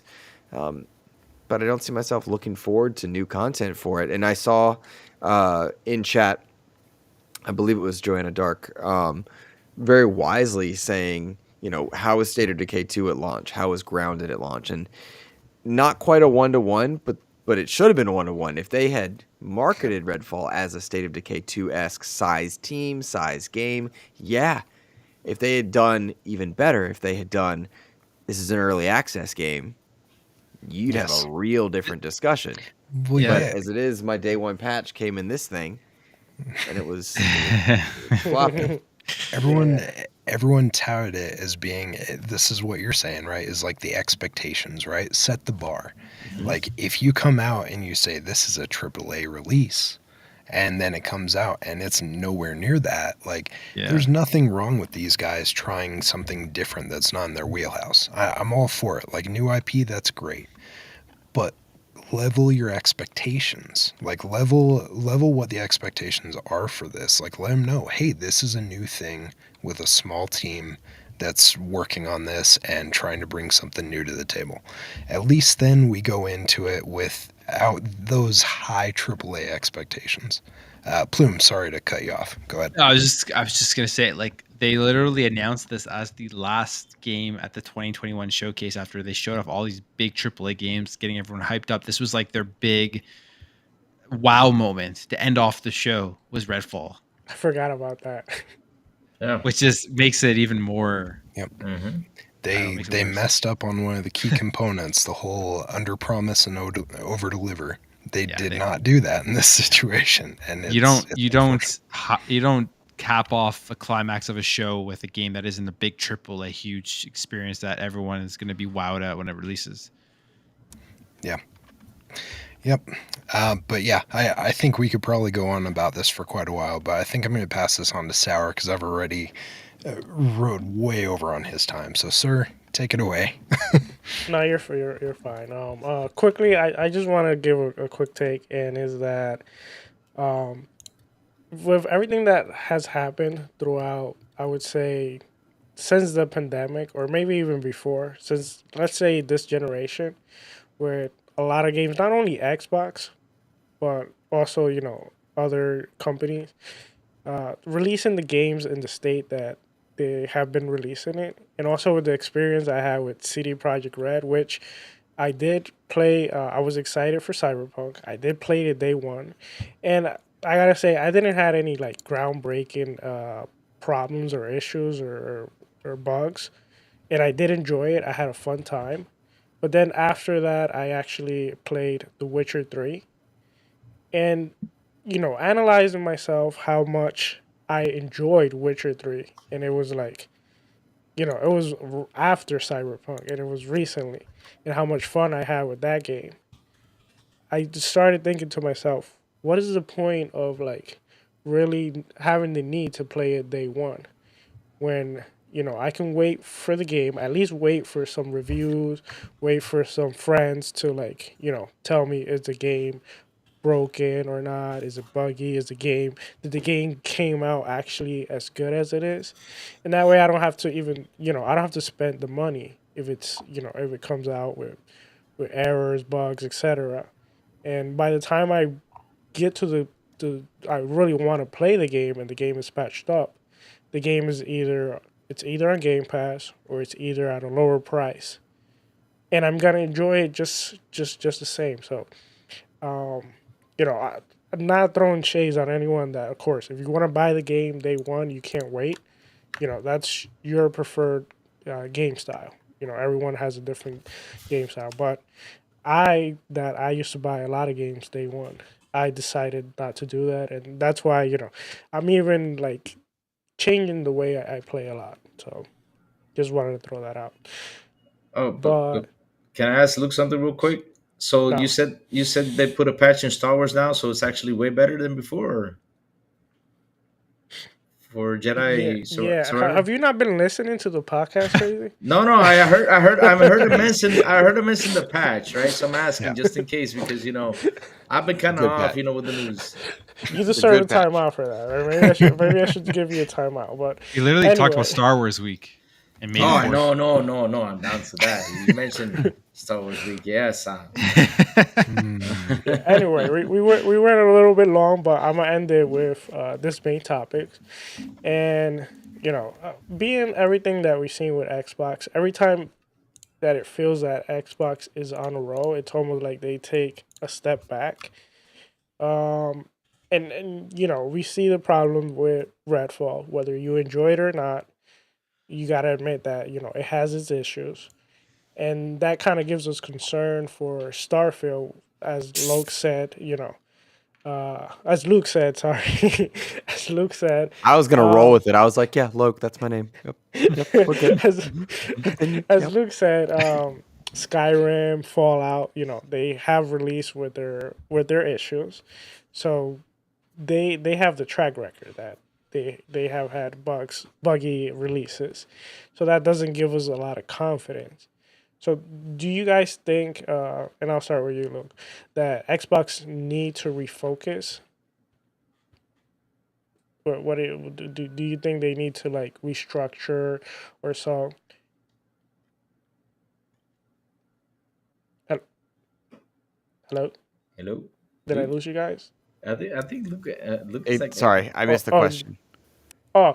Do you think I missed. Xbox should restructure? Do they need to refocus or? Yeah. Okay, that's what I thought you asked, but I was Okay, doubting sorry. myself. I had what I call a Louis moment. It's crazy. Um, Yeah, Oh, wait, it's what? contagious, so Me? be careful. Oh Yeah. my Yeah. god! so So Luke is joining you guys on the pick on Louis thing now.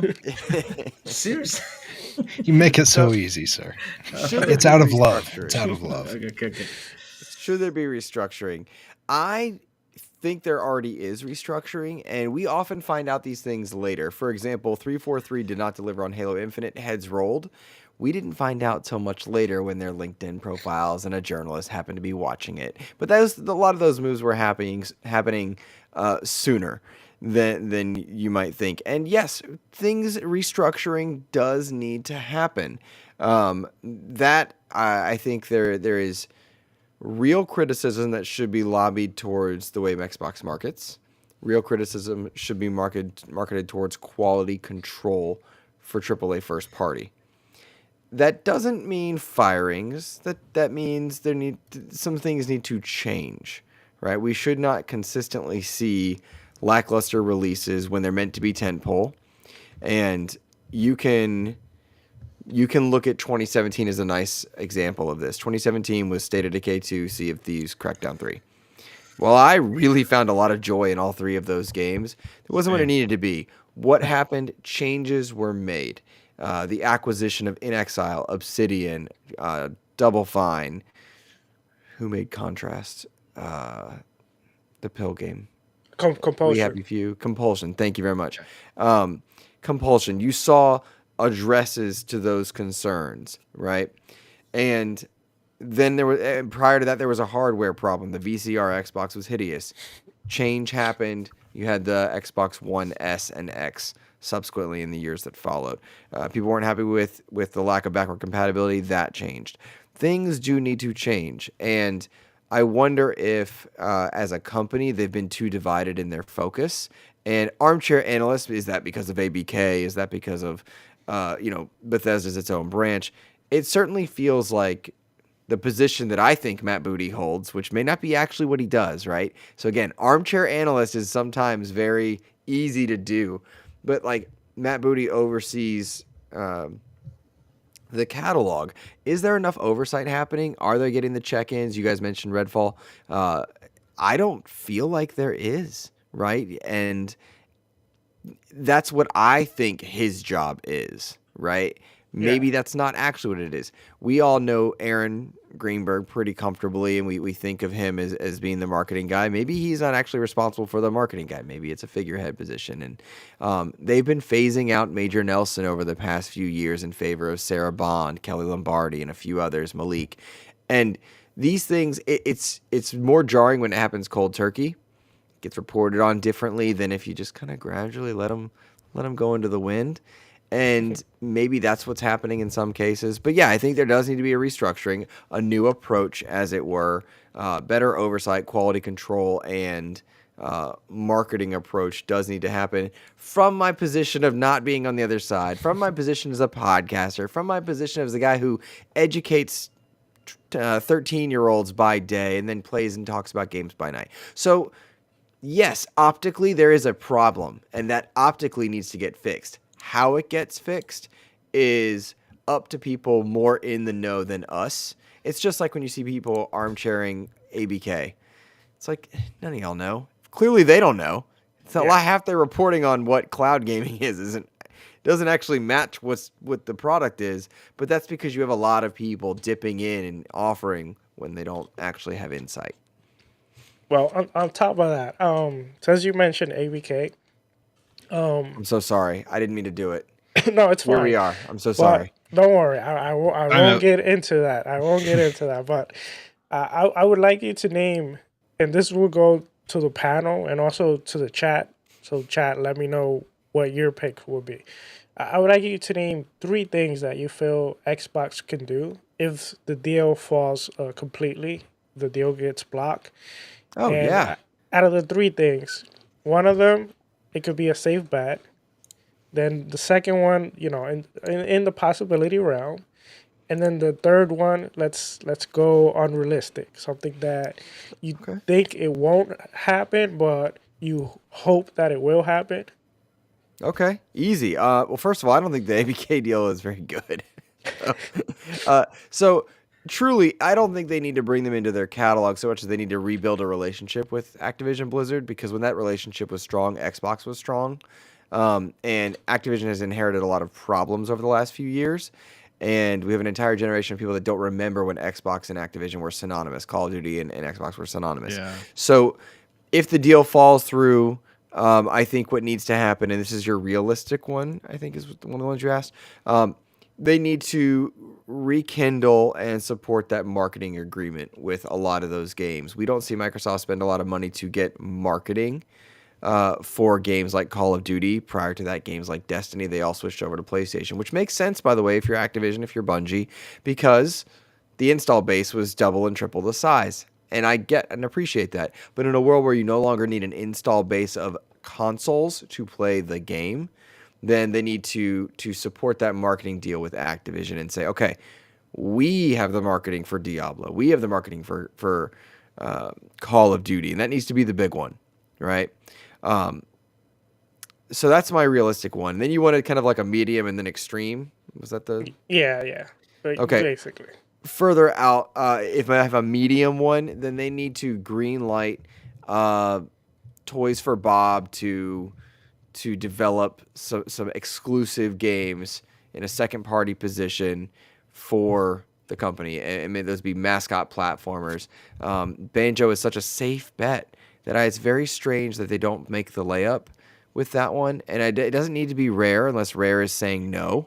But why not partner with a quality studio like Toys for Bob that has delivered on both Crash Bandicoot and Spyro the Dragon, and make the layup with a good, high-quality mascot platformer like Banjo-Kazooie.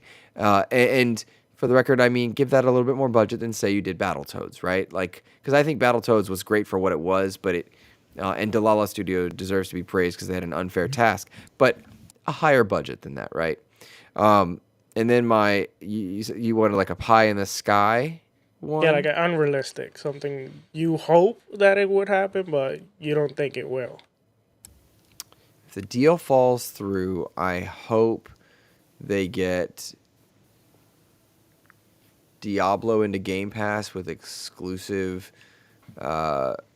early access style content, the way that, say, you get special strikes in Bungie's games or bonus XP for Call of Duty on PlayStation and such. A deal like that for Diablo is unlikely to happen given the install base elements. However, credit to League of Legends and some of the stuff they done on the PC side. I think that would be a nice get and smart move for them. But without a doubt, PlayStation has damaged its relationship with several major studios and major companies like Valve and a few others that were in favor of this deal. But that damage only goes as far as PlayStation's not willing to pay.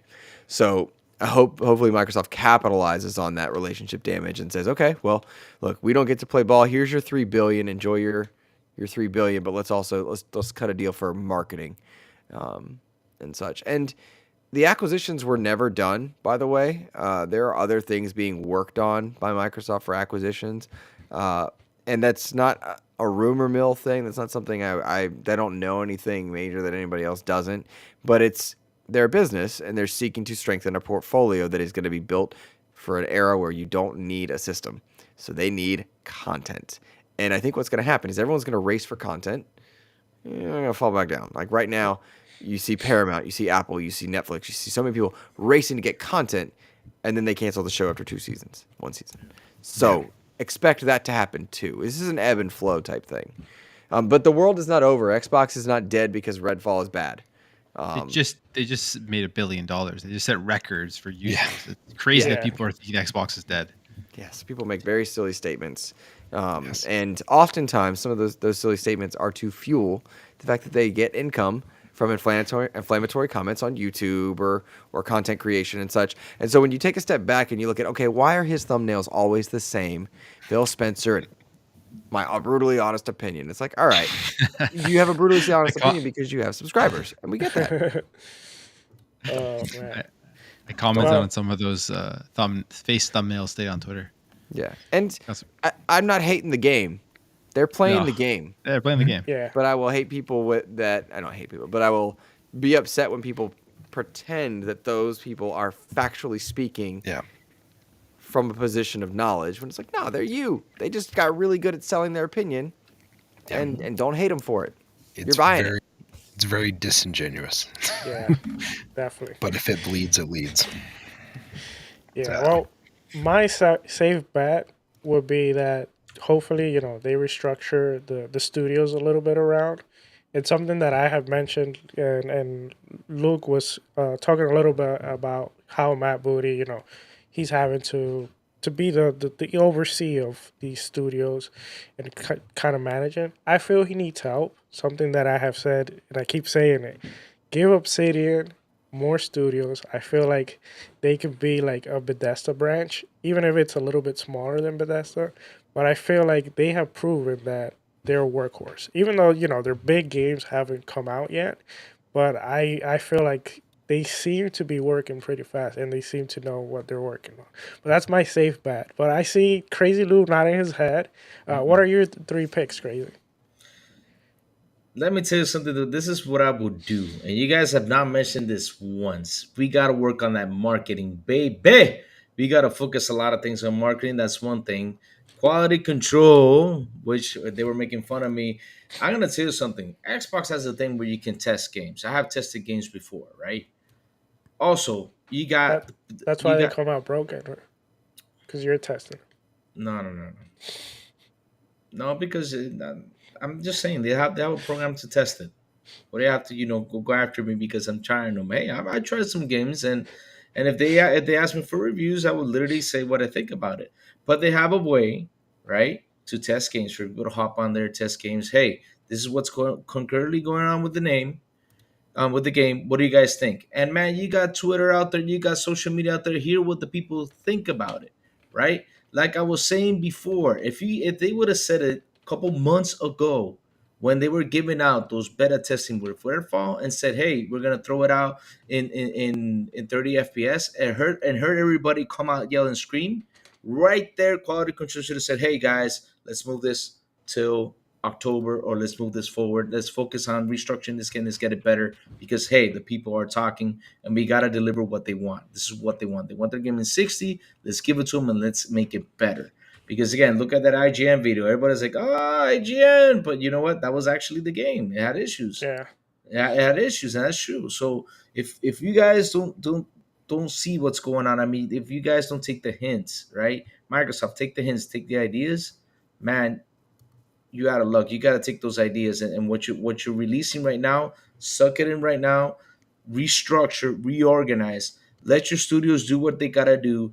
You also, if you're the head of this thing, go check out your games. Go check out how things are. If you find out that this game is not working out properly, then hey, say let's move it. Let's delay it. Let's do this. Let's do that. Of course, people are So gonna be mad, right? They're gonna be, oh my god, another delay. Microsoft keeps promising and promising and promising and promising, even though they promise. But I'm gonna tell you something though. I want a better game like Hi-Fi Rush, because I'm gonna tell you something. That Hi-Fi Rush game when it shadow dropped, right? That game, tell me, did it have any issues? Nope. That game was perfectly fine. Why? Because they sat there, they worked their things, worked things, um, they worked the issues out. They worked the game perfectly fine, nice and peaceful, and there it is. We got a good game. So Can I why? jump do in do on Go ahead. that? Go ahead. oh Go ahead. Go yeah, go ahead. ahead. Of course. And I apologize for the self promotion on this element, but I got to interview John Johannes right when Hi-Fi Rush came out on their media tour. He came on my show. It was I think the second show he came on, which was way lucky for me. There was no skill. It was just luck, just to be very clear. But he Okay. came on and he talked about that. He talked about how everyone was wanting them to make Evil Within 3, Evil Within 3, Evil Within 3. Yeah. But the being able to chase down Shinji Mikami, is it Shinji Mikami? Yeah. Yeah. Yeah. Caught him in an elevator. He's like, look, here's what I want to make.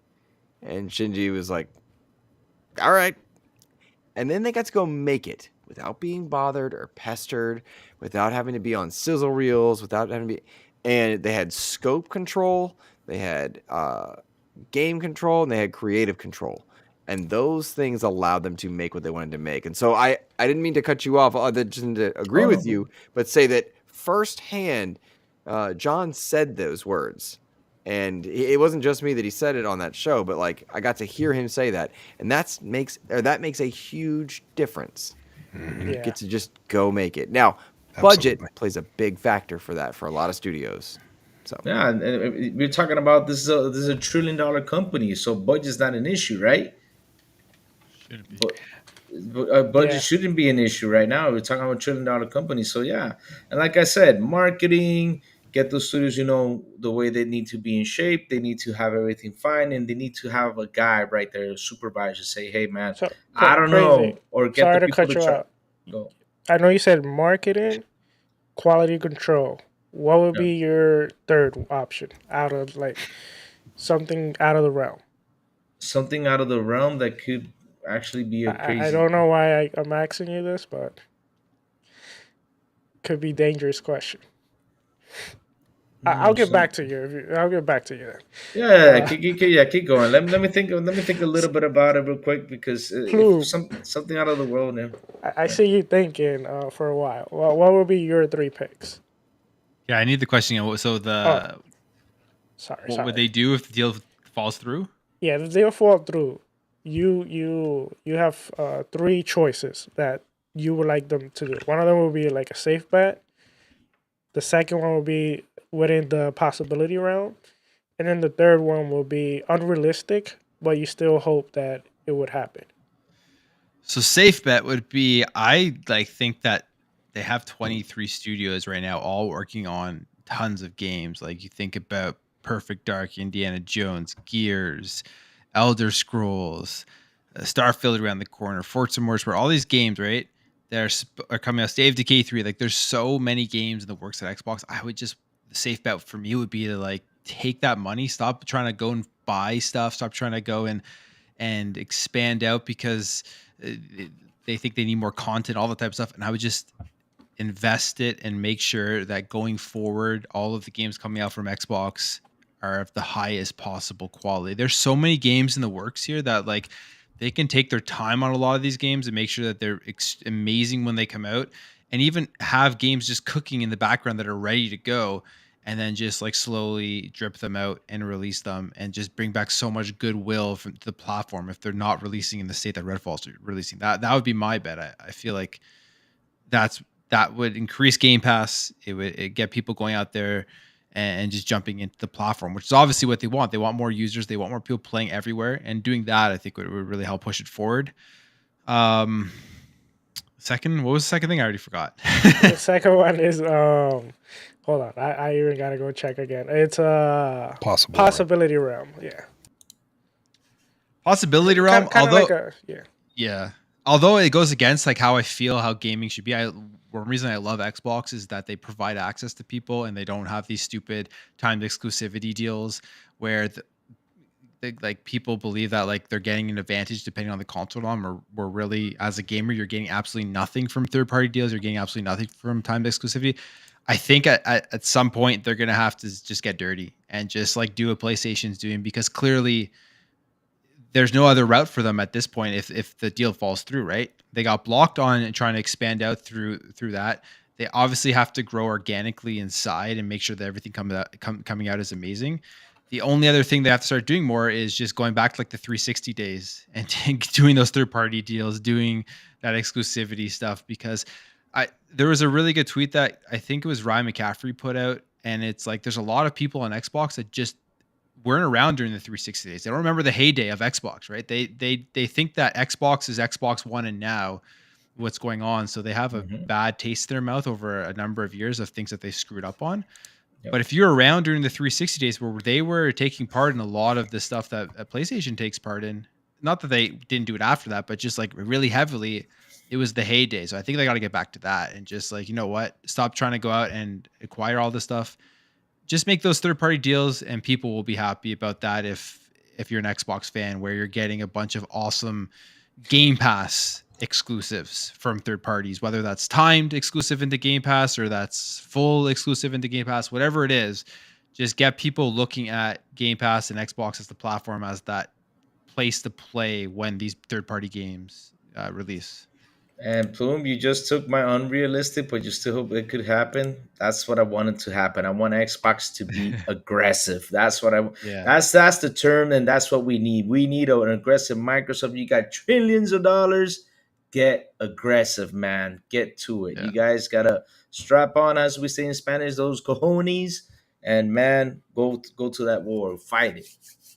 Get aggressive. Yeah, I think like people are tired of the nice guy thing, and I mean, since the Series X and S dropped, I was all for all of like access. We don't like third party deals don't benefit gamers. Who cares if you're just going to open up Game Pass to everyone? Like that's a great thing, but obviously, if this deal gets completely blocked, they're going to have to do something with all that money, and I think third party deals is the way that they're going to have to go with it. Yeah, and your unrealistic pick? Ooh, unrealistic pick. Unrealistic. I honestly like.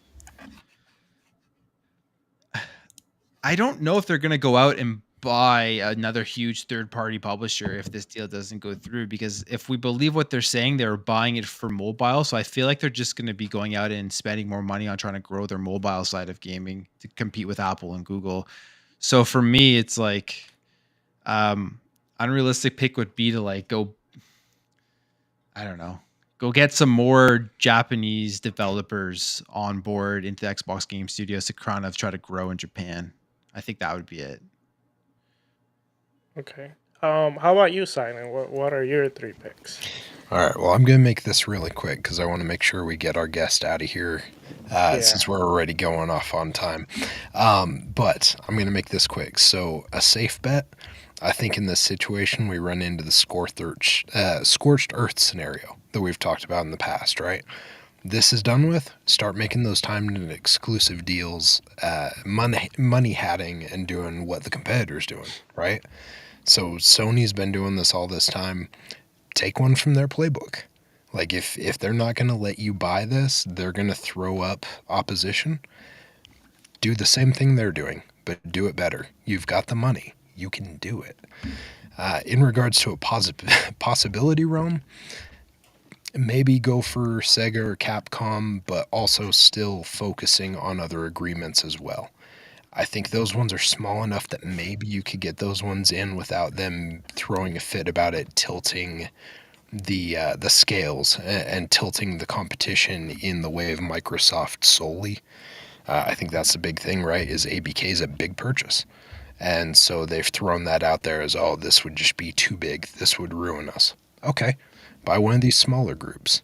Those companies both have very good games in their lineup and in their backlog that you could bring into play.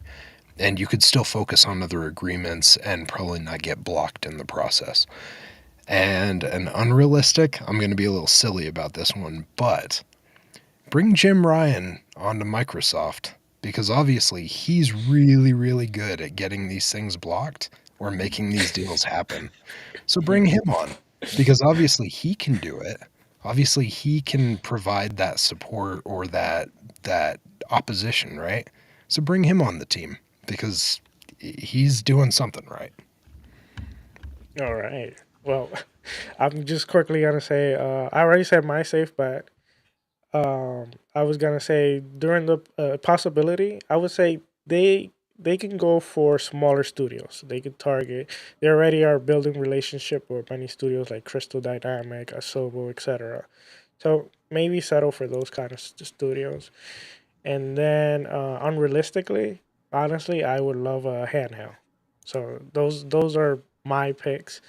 As you stated, we kind of went a little bit overboard. So Lou, you wanna you wanna land the plane? All right, all right. What? I thought you said Luke. I was like, no, I don't know how to fly. What do you mean? You're the Jedi. They who was it? Matt Valdez said you can fly through the sky. I can fly. I don't like it. You can use wait, the oh. Force. But all Jedi's know Not how to the pilot, Force though. works. If we, Lou, if, land the plane, if only Lou. we knew We're how the crashing. Force. If Mayday. only, You're thinking too hard. Land the plane. no, I'm thinking about if only we could use the Force. That'd be interesting. But anyways, guys, it's time to land this plane. And first things first, let us thank this awesome guest, Mr. Luke. Thank you so much for coming with us on the show. It was awesome. It was fantastic. Way cool stuff talking with you, man. Interesting stuff coming out of you, man. Really had a lot of fun. So, Luke, tell everybody, brother, where they can find you, brother. Sure. Well, I appreciate the invitation. Thank you to Cypher for asking, and thank you guys for having me. It was a pleasure. You can find the Xbox Expansion Pass on all your podcast services as well as YouTube. If you want to throw a tip in the tip jar, check out the Patreon as well. Do a couple exclusive things there. But in general, it's just rising tides lift all boats in the Xbox community. So I'm appreciative of you guys. Let me hang out with you and chat with you, and I hope to see you guys online. So there you go. Yeah. All right. All right. How about then? Where should I go? Let's go down to Mr. Plume. Tell everybody where they can find you, sir. Yeah, first of all, Luke, it was great having you on. You had tons of great insight and points through our discussion, so that was awesome. You can find me just Plume Network, YouTube, Twitter. That's pretty much the best places to find me at. You guys know where it is. All right. And our sexy voice captain, Silent Cypher. Tell everybody where they can find you, sir. All right. Well, you can find me on Twitter, Instagram, Twitch, all over the place as Silent Cypher, mainly on Twitter, TikTok, and a little bit on Xbox recently. been a little busy, but hopefully I've got some stuff coming up here soon. Hopefully some content coming. But Luke, thank you so much for coming. I really appreciate it. It's been a lot of fun to talk with you on this, and by all means, like, you are more than welcome to duck in another time if you ever want to jump in. If it's a spicy week and you want to talk some topics or something, you got some free time, you are more than welcome to come hang out with us, and hopefully we'll get some gaming in as well. So thank you. Thank you. Yeah. All right, now Sourblow. Tell everybody where they can find you, sir.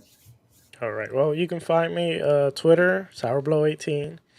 And you can find me here and now Fridays at, honestly, we kind of have an issue with the channel, but stay tuned. Xbox International en Español. We're kind of having an issue because now we have 2 channels because one of them we kind of couldn't change the name, so we did one, and we're waiting on the name change. So just stay tuned on that. And by the way, Luke, thank you so much for coming over. I dropped the link for everyone in the chat, so make sure you go over there and subscribe. Yes. And unfortunately, we kind of ran out of time, like, quickly. Time flew by pretty quick. So hopefully, we can get you back soon, and we can continue to talk more gaming. Darn right, man. All right. And now where you can find the crazy one. And please, Sourblow, please do not do the timeout thing again. Because really, if you do that again, all my answers are going to be really slow and take my time. You don't want that. Okay, good. Don't threaten me. You better not threaten me because you know me.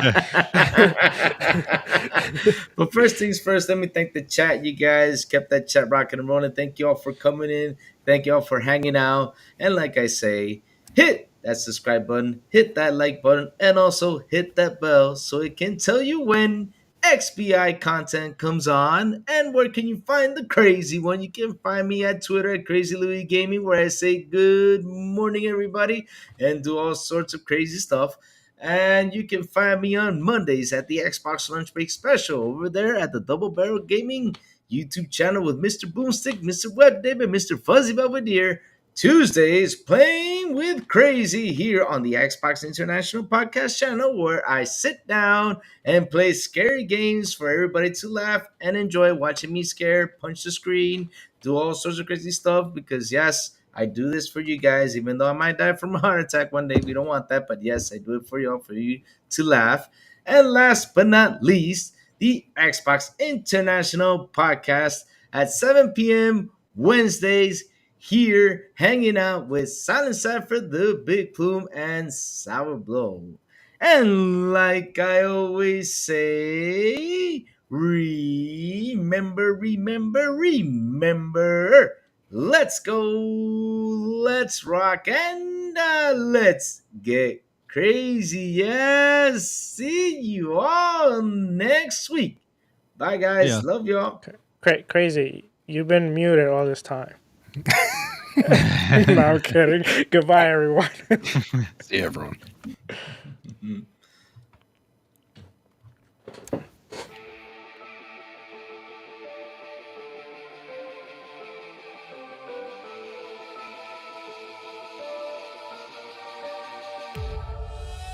Ladies and gentlemen, we've arrived at our destination.